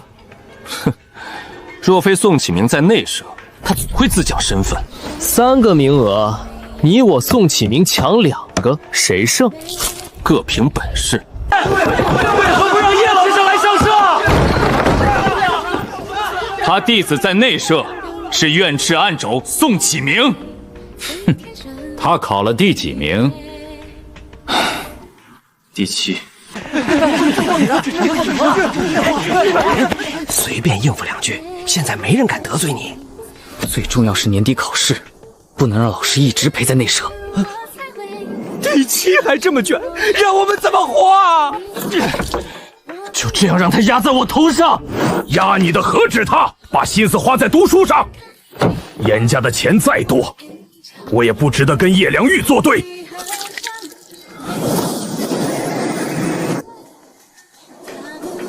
虽破，但地方大，足有200亩，想种什么都行。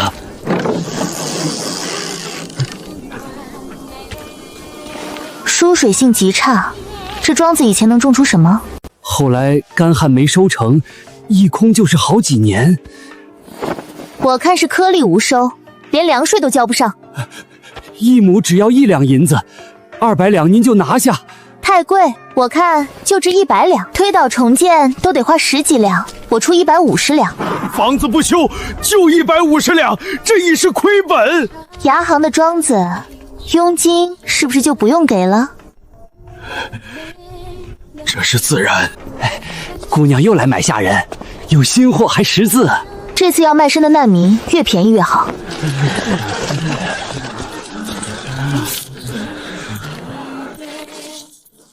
这20个，带走。放轻松，失血动手。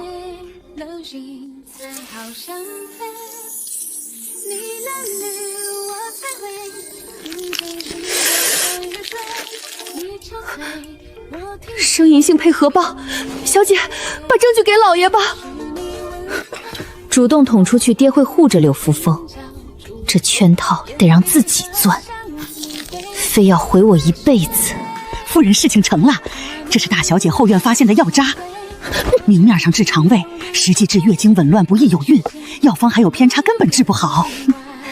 寿宴上让她形似小产，不宜有孕瞒不住，孟家定会退婚。农场先买猪仔，再孵种蛋，开春种花生榨油。3日后老夫人65大寿，特意让我送帖子，您定要带家人来。孟府便邀达官贤贵，要结交他们，这可是好机会。孟府也给老师送了帖，他说要带你去。阿豪也要去，长姐带。寿宴人多顾不上你，好好待在家里。刚才好像看见了，现在又看不见了。有风吹得眼睛凉，说明复光快了，别再被光刺激。4天一次改成7天一次，明天就改药方。这是夫人让吕嬷嬷送来的衣裳，这件怎么办？沾上墨汁穿不了，我自然得换。孟姨送的裙子再合适不过，怎穿了这身？我送的裙子呢？打翻砚台溅了墨汁，这裙子是孟姨送的，更显亲近。我说的宋大夫来了，那真缝衣服似的。祝老夫人金萱永茂，瓷竹长春。不知宋姑娘可曾及笄？你医术真的很好吗？我想请你给我母亲看病。令强身患合并，6个月男婴没了，郎中说他再也无法生育，一共怀过几次？12次。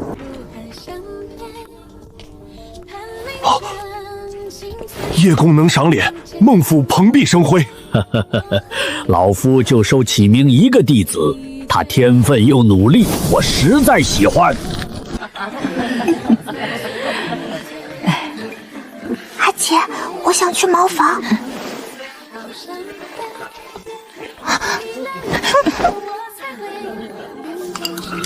他们在往碗里下东西。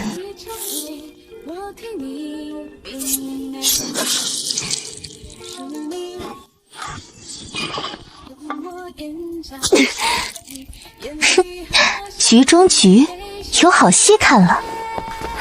柳夫人，郭小姐下面流了好多血。2个月没来，怎么偏在这个时候？可我听说易遥已经2个月没来阅信了。郭大小姐不会是小产了吧？不过是月信不调，一直在府里备驾，怎么可能怀孕？郭家女儿绝不败坏家风，若不信，可随我查看。婢女说你来阅信，可有哪里不舒服？我没来阅信，谁说我来阅信的？不是来阅信，难道是流产了？母亲慎言，事关清誉，怎能污蔑我有身孕？我没来阅肾，也没小产，是花瓶碎片割的。这么大口子，梦怡这就请郎中。伤口深别留疤，赶紧请郎中瞧瞧。宋大夫就在府里，请他过来一趟。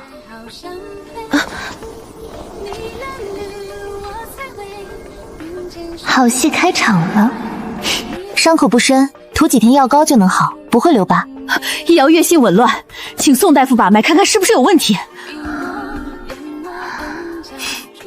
郭大小姐很健康，紊乱是紧张所致，休息就好。怎么可能？你是不是诊错了？我不会诊错，怎么感觉柳夫人很失望？您希望她有病？说笑了，我当然希望她无恙。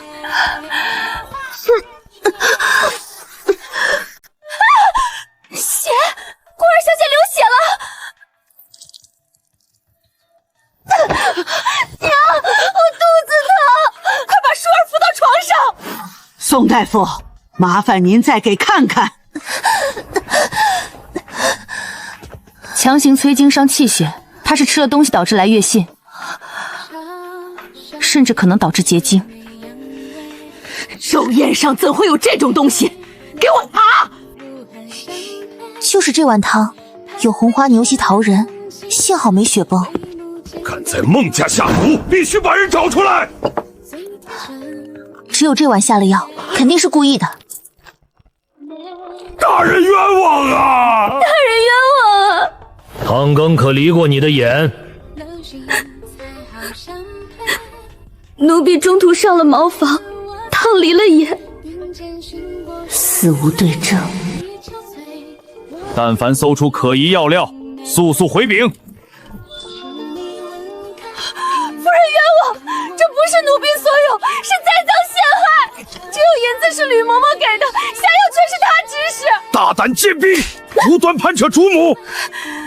目标本是郭一苗，毁他名声，好让郭一书顶替婚约。不可能，母亲绝不会算计我。别怕，有梦怡在，没人能欺辱你。若有意下药，郎中诊脉就能拆穿，怎会轻易换婚？你早查清他难孕，借小产坐实不育，全是吕嬷嬷告诉我的。孟福川，把云桥吕嬷嬷收押大牢，择日细审。老夫人托问，郭大小姐当真不爱生育吗？老夫人放心，她体魄康健，生育无忧。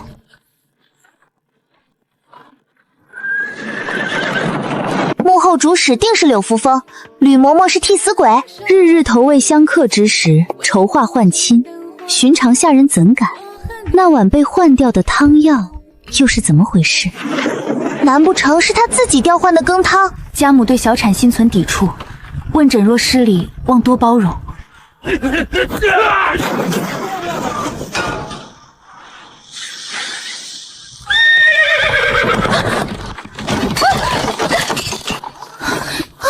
抓紧做当，我出去稳住马匹。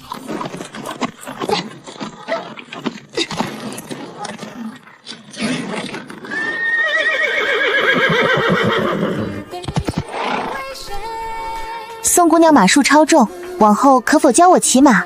医馆繁忙琐事缠身，实在抽不出空闲。啊，许是容貌出众，引人侧目，下次戴围帽便是。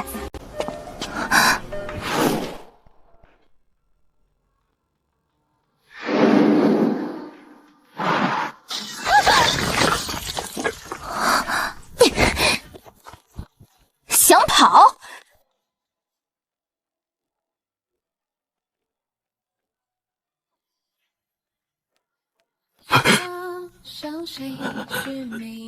宋姑娘有何事？你怎么知道我姓宋？王忠，你怎么在这里？苏姨娘让奴才来买烤乳鸽，刚坐下，宋大夫就来了。为何不去皓月楼？姨娘差遣护卫，这料府不简单。苏姨娘有子嗣吗？我大哥就是他生的，阿娘一直希望我不是男孩。他也有过小产，怀过3次都流了。郎君说是伤到了身体，事可办成了。他警惕性太强，马失精也没伤到，花盆差点被发现。人现在在哪儿？废物！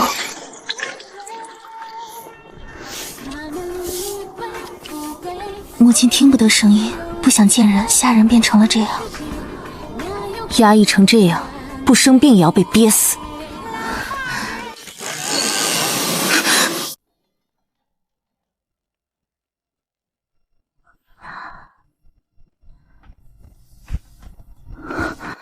脉象极弱，已是油尽灯枯。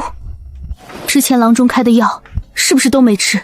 我要检查下体，哪里疼告诉我。你能让我顺利生下孩子？连死都不怕，还怕我看？不检查怎么知道有没有救？希婉，你出去。出血发黑，异味极重，胎盘残留体内。小产12次，根本不适合怀孕。夫人的病肯定能治好。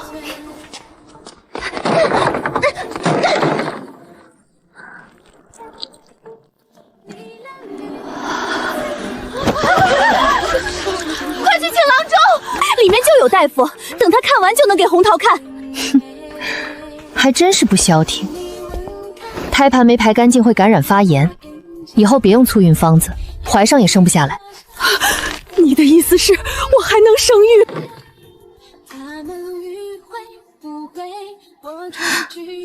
蔷薇香混着麝香，昨晚用过。宋姑娘，我母亲病情如何？拖得太久，先保住命再说。伤口很深，先抬进去。母亲饿了，她的不孕之症能治好吗？你想要一个弟弟，相差20岁的弟弟撑腰，别变成伏地魔就行。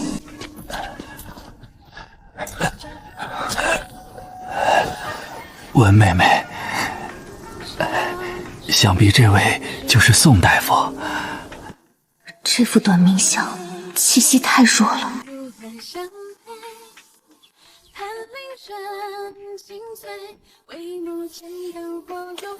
把外面衣服脱掉，只留里衣。心脉发育不全，恕我无能为力。你们在干嘛？我想让宋大夫帮我看看身子。突然换大夫，怕你不适应。宋大夫可有办法？廖公子病态罕见，在下力有不拨。嬷嬷，你说宋今朝诊出来了吗？我怕婷知道真相会恨我。小姐放心，这么多年了，诊一次脉发现不了，少爷永远不会知道。派人盯着春水院，孔婉如可以活着，但绝不能再有孩子。我有廷亨一个就够了，王忠对付不了他，别抱。心病难医，想不通永远救不了。只要不生孩子，配合治病活到60没问题。梅子素终究不是长久计。廖小姐不是廖夫人生的吗？怎么缝的比8岁还差，都外8字了。这好多屎！都说脏别来非要跟，以后想去医馆叫兰溪带你去。我一定会保护好你们。贵客临门，姑娘要买鸡鸭还是猪羊？听闻杨爷货最多，200只猪仔，50头幼羊，10头耕牛。500母鸡，500母鸭，5000蛋，还得7日内下的。数量太多，3天凑不齐，至少得7天。刚才还吹牛3日必到，这就不行了。6日怎么样？我再让1分利。让2成利，先付3成定金，5日后送货。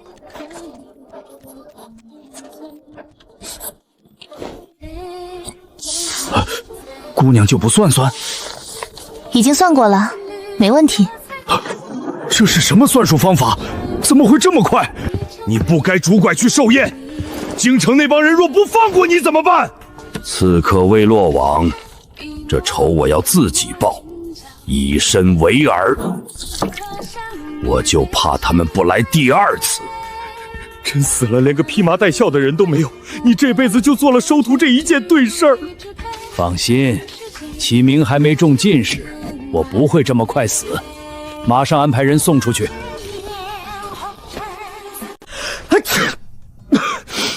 说凉了，估计是有人在想你，上舍天天惦记你考进去，带叶湘润过去。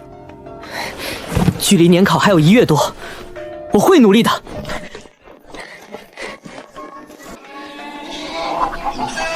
就没见过去会住这么好的地方，养鸡鸭都这么讲究。我家小姐说了，卫生重要，太脏容易生病。养这么多自家铺子都不够用？药都是按你方子抓的，丫鬟是母亲陪嫁，绝没动手脚。是检查有没有都动手脚。怀孕12次，流产12次，说是意外，傻子都不信。查过许多次，郎中都说身体没恢复好。你是不是知道什么？能不能告诉我？我只是心有疑虑，廖家内宅阴私，我一个外人不方便插手。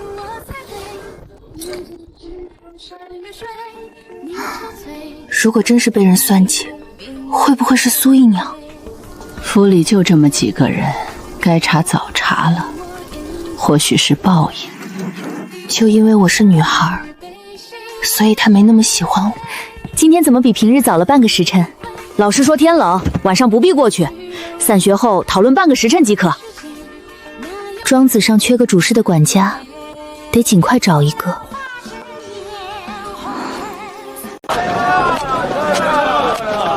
这种人稀缺，您降低点要求，刚才那俩就不错。像刚才那样的家里有，用不着买。我要能主事的人。哎，这得看运气啊。孟家送来的，请阿姐参加孟少爷和郭小姐婚宴。备份礼让清霜送去，家里忙喜宴就不去了。我也不太想去，无聊还危险。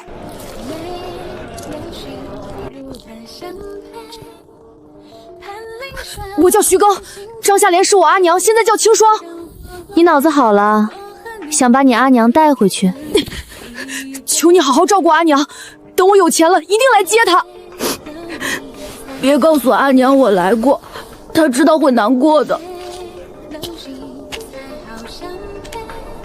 来日总有见面之日，现在的她还护不住人。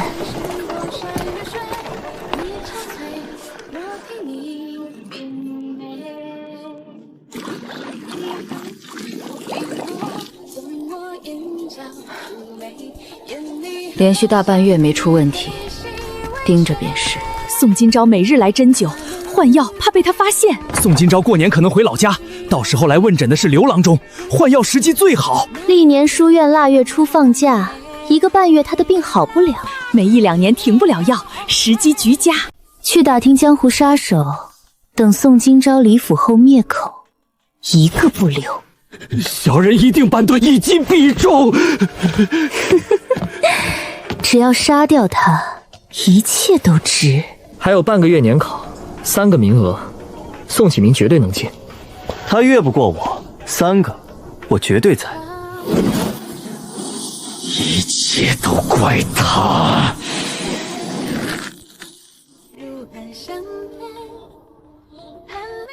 冬季大棚种植终于搞出来了，年前可采收第1批，想吃嫩的10日后就能掐。稍微长大再摘压秤，价格不能低于这个数。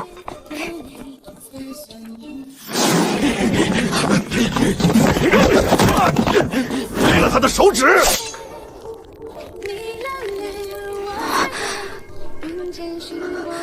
你们是谁？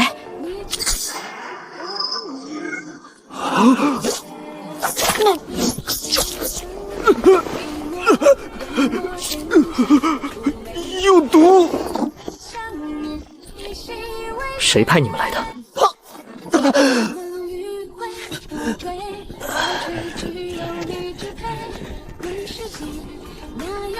？1对多，先撤！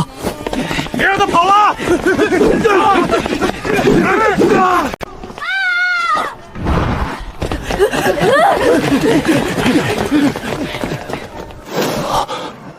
刚才那个是宋启明吧？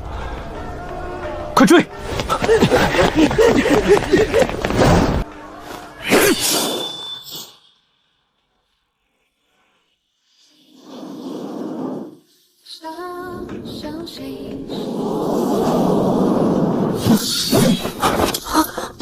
小心！年纪小的站最后！你完蛋前我们不会走，3个全废了。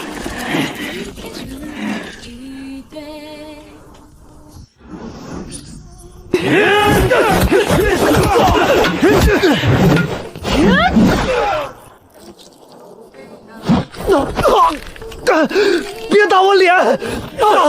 你打不过，快跑去找我阿姐，请人向宋府。有没有人？快开门！宋启明被人围着打，快让他进去救他！我去叫大小姐。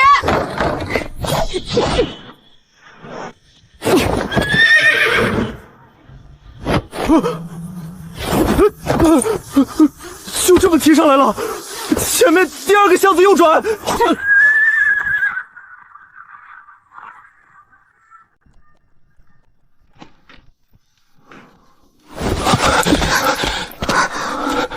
人肯定被抓走了。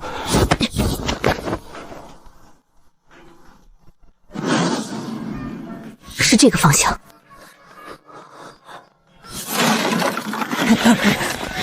有没有看到2个读书人跑进来？没瞧见，几位爷这是找人？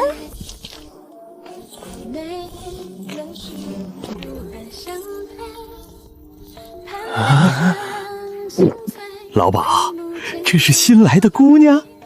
这是京城买来的花魁，3日后的书录里才能见。今日这头一夜归我！把这群不讲规矩的人赶出去！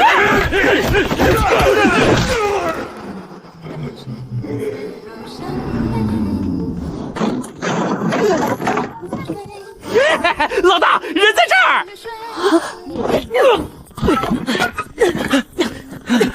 快跑！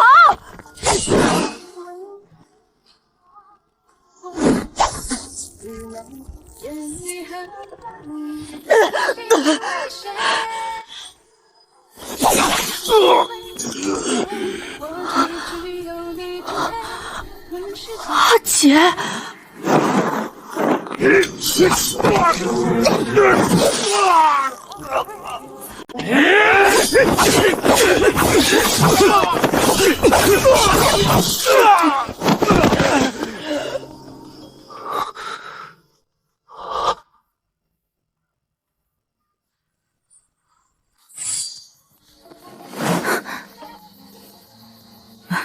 阿姐没事，回去包扎就好。几位若无事，可将人带走，还要做生意。这是怎么回事？他们动刀欲废我手指，我怀疑是书院中人，必须严惩，不然命都没了。今晚定能撬开他们的嘴。有人欺负，为何不告诉我？我也没想到颜宝玉敢这么做。姐，宋姑娘，报信的胡枫叶在哪儿？不能喊妹妹，得叫宋姑娘。这马不听我的，人救到了没？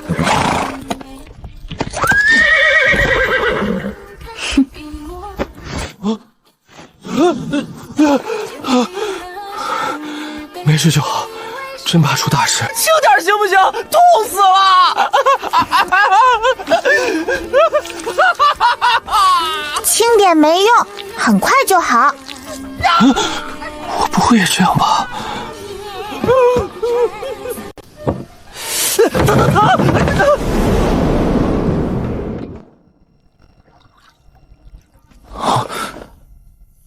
这么烫，怎么端过来的？宋家连下人都会武功。今日多谢仗义附助，没齿难忘。好，同窗举手之劳，算不得什么。论身手跟你比差远了。长姐当家，宋家真不简单。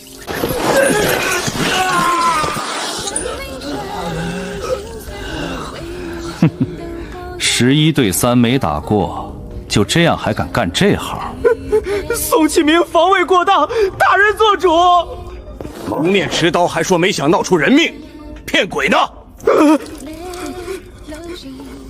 殴打秀才罪加一等，还想让本官做主？生意是老大接的，没见过买凶人。说，是谁指使的呢？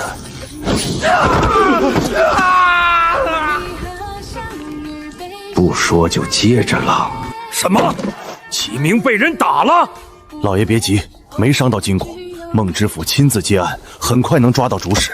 你去府衙盯着，看是不是京城派来的人。属下这就去。颜宝义是家中独子，傲慢势利，看不起穷人。丁维墨又是什么来头？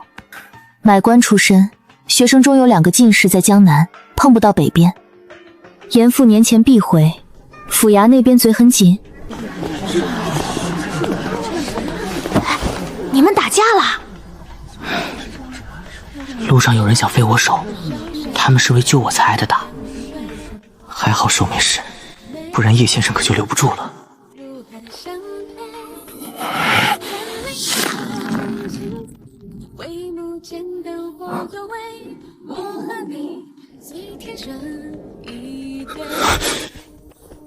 到底是不是你？11个打手，1晚都没开口。审了一宿没回家，您下午再来吧。哼，钱财不过鬼门关，难道还有软肋？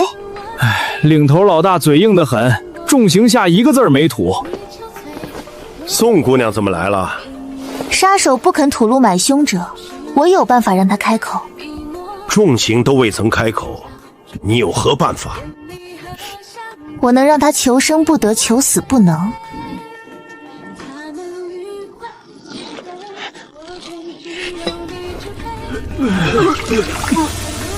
给他灌下去。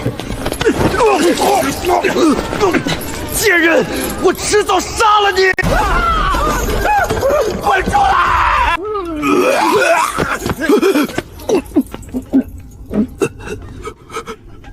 宋姑娘，这蜈蚣有毒吗？微毒不致命。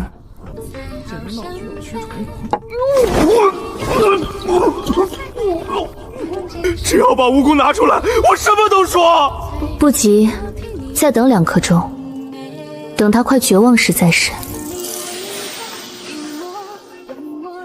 是颜宝佑，500两银子废掉宋启明的手。果然和启明猜的一样。什么时候找的你？银票在哪儿？3日前傍晚，银票在红云客栈地板隔层，他带了个老鼠眼书童。大人，人证有了，可以抓人了吗？去书院把严宝义和书奴带回来，另外去客栈拿银票查钱庄。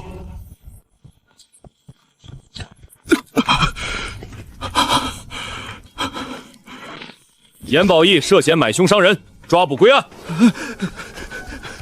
定为专。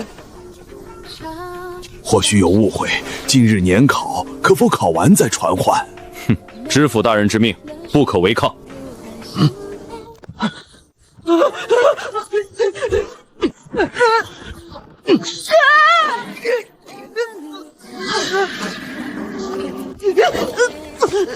你是严宝义的书童？不是，我不是。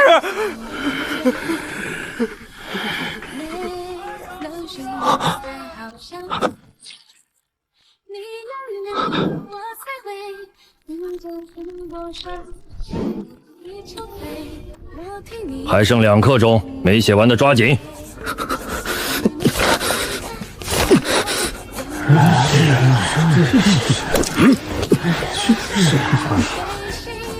果然是你。停笔，卷子留桌上，都出去。严秀才涉嫌买凶伤人，奉命拿你归案。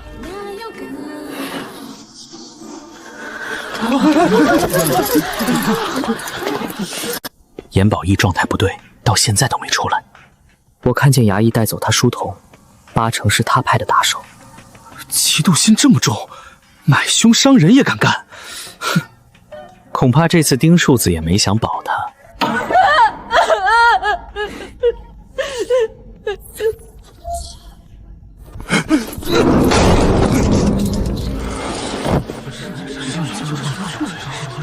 安静！下午考试开始。严宝义革除功名，流放3000里。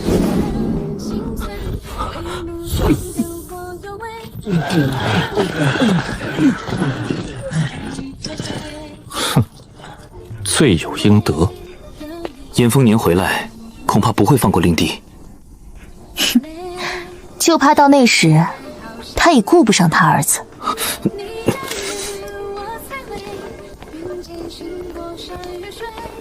明日启程回老家，铺子医馆还请老师多照看。有为师在，没人敢欺负宋家。你阿姐教你武功是对的，将来入朝为官，阴谋算计更狠，好好练武保收。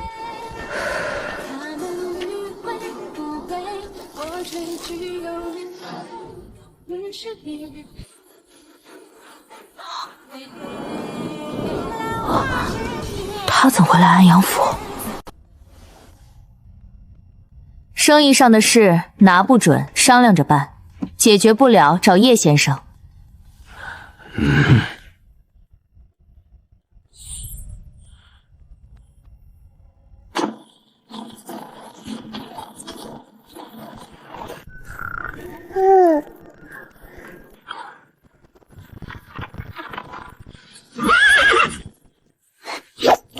想找死不成？再快点儿！天亮前必须进城！快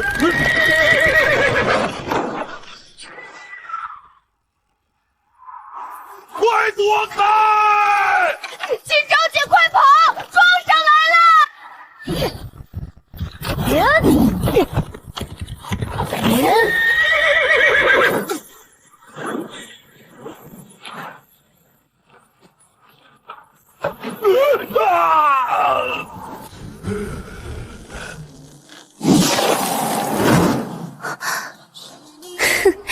严宝义他爹，袁家路窄。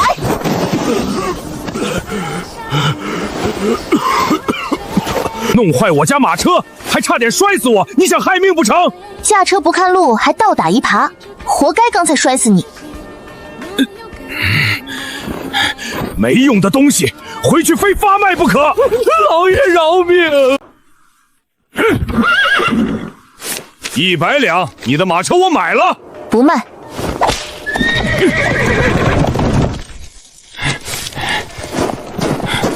200两，把你的马车卖给我。我只是驾车的，马车不是我的。惹我阿姐不高兴，2万两都不卖。拨下来给我，你骑马载我。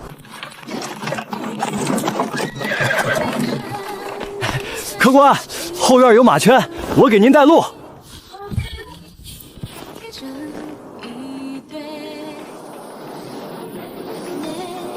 要2间上等房。严家商队今日过夜，老爷连夜赶路走了，只剩2间。羊肉豆腐锅、肉末蒸蛋送房间。28到。严家老爷走了，正合我意。严府是严宝一家吗？他家做布料生意的。山道遇到的主仆，8成是他亲爹。他爹能让孟知府改判吗？判决以下，有老师盯着，没人能救他。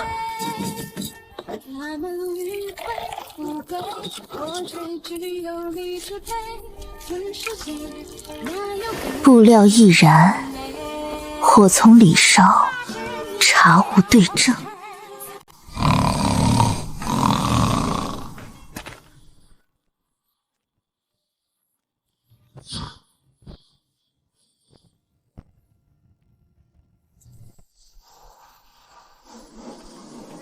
大人，求您饶犬子一命，别流放。20万两，雇凶伤人动刀子，捐再多的银钱，本官也不能答应。若受害者不报官，犬子是不是就没事儿？学政已贵出功名，此案再无回转余地。叶儿救不了了。急火攻心又受风寒，先降高热。大夫，快治好老爷，我儿子还在牢里啊！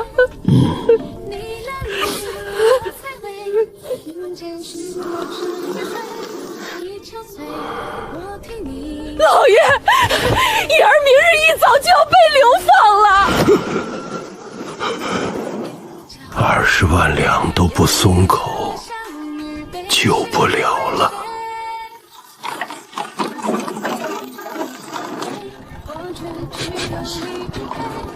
你有没有闻到烧焦味儿？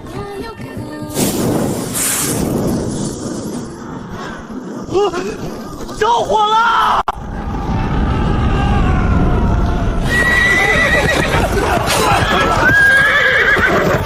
是天火！老天爷降罪！10万两银子，怎么救？天火太快，只救下这点残部。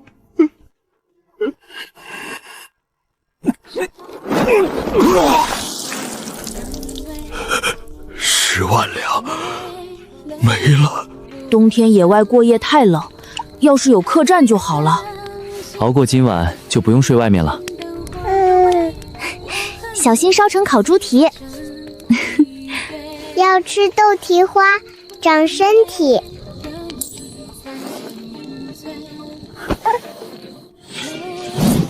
启明，失血，拿剑。启明，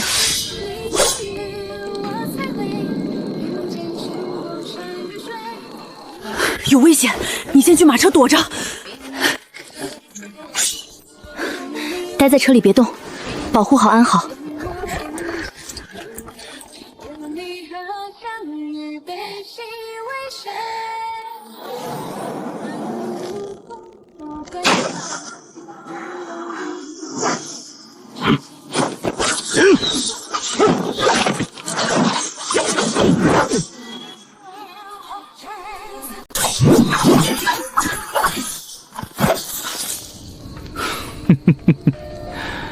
5000两银子的买卖，果然有点本事。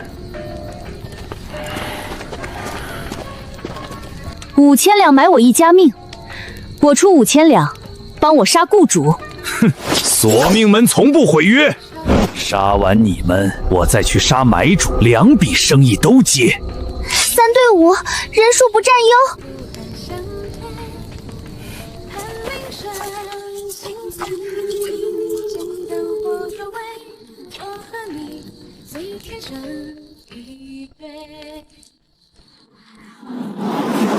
看来这门生意是谈不成了。阿姐一定是发现了什么，否则不会提出给他们5000两银子了事。我的小祖宗，你胆子怎么和你长姐一样大？黄泉步翻转，凌云枪尖如寒星划破黑暗，精准借势猛力上挑。小姑娘怒气挺大。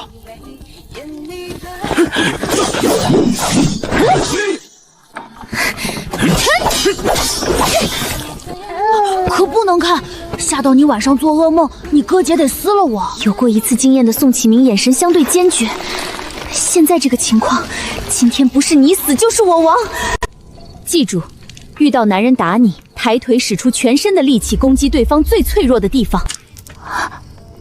别看，以后他再也不担心宋启明在书院被人欺负了，总觉得也是个厉害角色。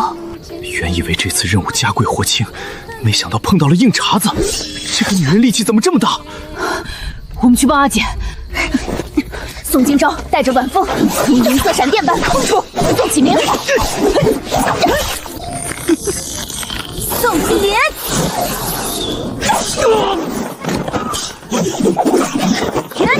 金色残影。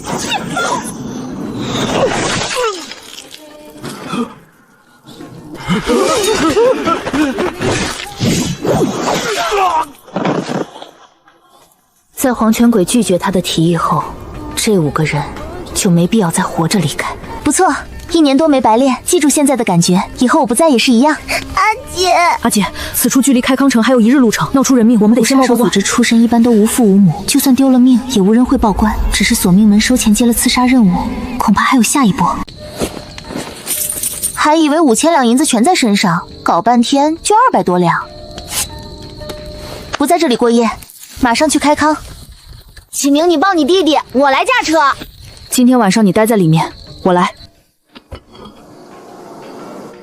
主子有令，叶府所有下人一个不留。等的就是你们！昨日伪装这成摊贩的随从发现有人踩点，布下天罗地网等对手自投罗网。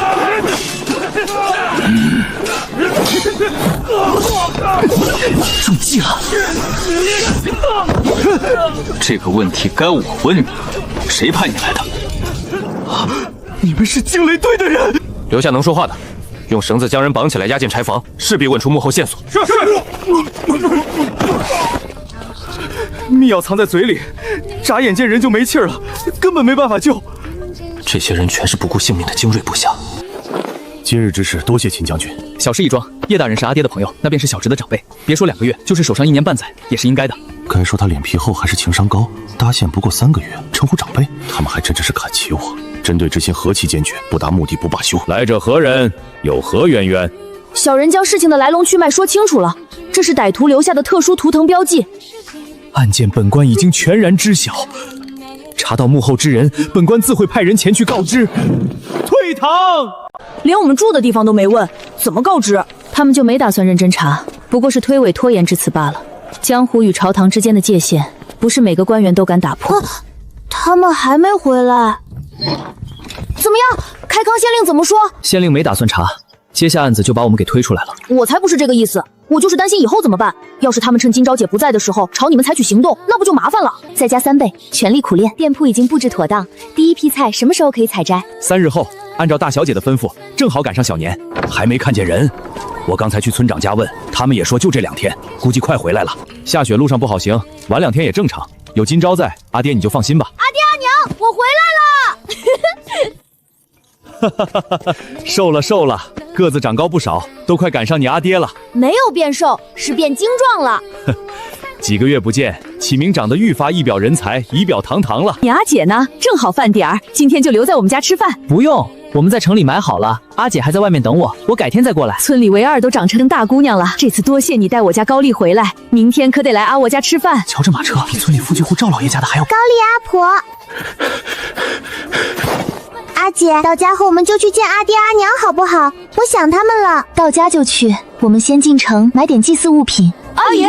瞧着整整齐齐的姐弟4口，宋老爹一颗心都要软化了。知道你们要回来，前天我带着你大伯娘、二伯婆前后后打扫了3遍，让你们一回来就能住。厨房里的粮食是今年刚收的新米，柴房里还有批好的，明天让一婆杀只鸡送过来。启明，过完年2月药组就要参加县试，你在家可得多指点指点他。郑秀才说了，这次용年和药组参加县试就是去体验体验，主要还是后年。药组机灵，启明指点半个月，说不定就过了呢。既想着天上掉馅饼，科举要是这么容易，同城老爷还不遍地不是？启明好不容易回家，得多休息。使唤人回来第1天你就找事儿，小心爹发火。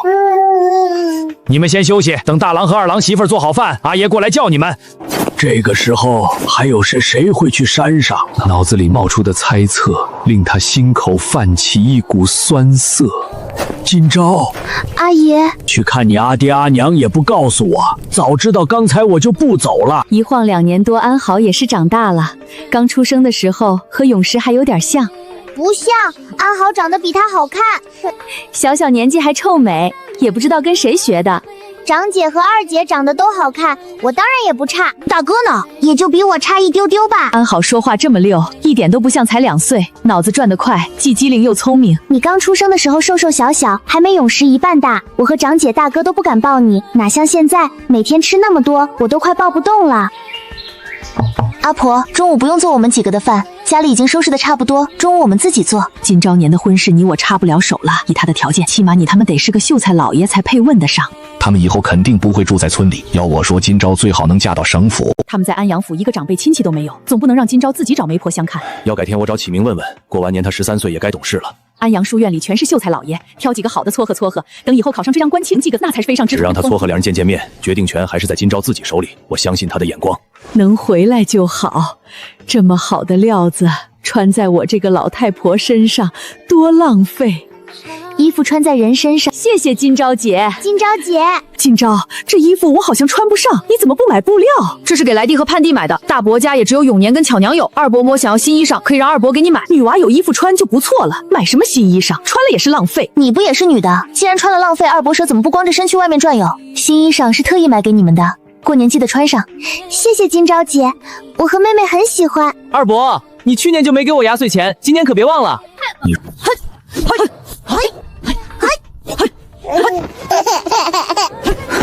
点到为止，杀气不足，还是得多来点实战才行。不用杀鸡，我就想带启明和诗远去山上试试身手，不真刀真枪没意思。我在书院真的过得挺好，启明3天2头给我带他家的卤味，还时不时叫我去他家吃饭。我就是想吃阿娘做的饭。启明一家在府城很照顾你。今朝姐在府城开了一家卖卤味和饮料的铺子，一个卖吃食，一个开医馆。现在整个安阳府都知道他医术最好，都称他为神医。他家还买了仆人，还买了庄子。这么冷的天去山上干嘛？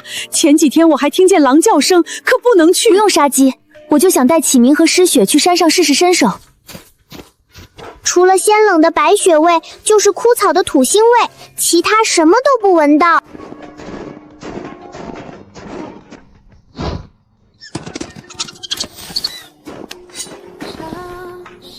存的还挺多，这东西体积小，速度快，费劲抓到也没几两肉，不划算。应该是狼脚印，狼脚印至少比这个要大2、3倍，而且脚印只有1串。狼是群居动物，不会是狼。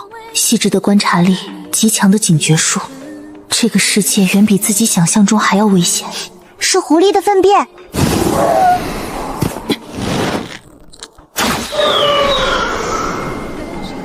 哎呀，不错，知道提前预判猎物前进方向，比你哥好。漏网之鱼，有只兔子跑了。啊，应该是，看颜色有点像。肯定还在附近，把它找出来。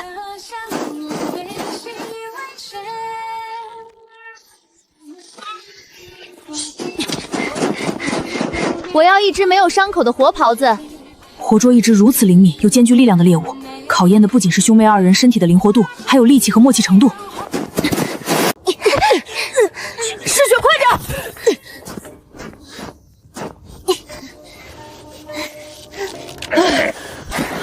做得不错，反应速度很快。不是狐狸，体型很大，在靠近。冬天黑熊不是要休眠吗？怎么会现在出现？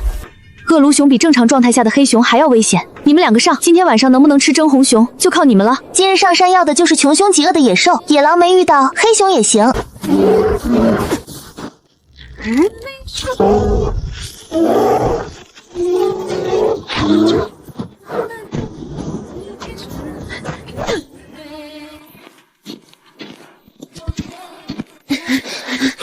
这么重，你一个小姑娘怎么拖得动？松手，我来。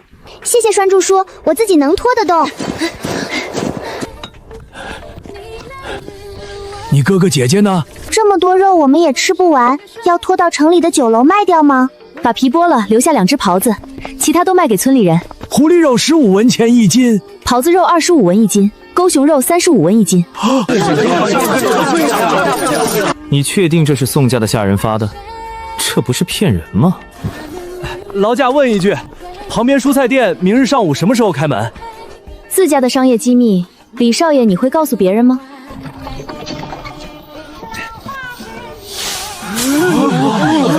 绑好蔬菜的不能拆，只能一捆一捆的卖。怎么这么贵？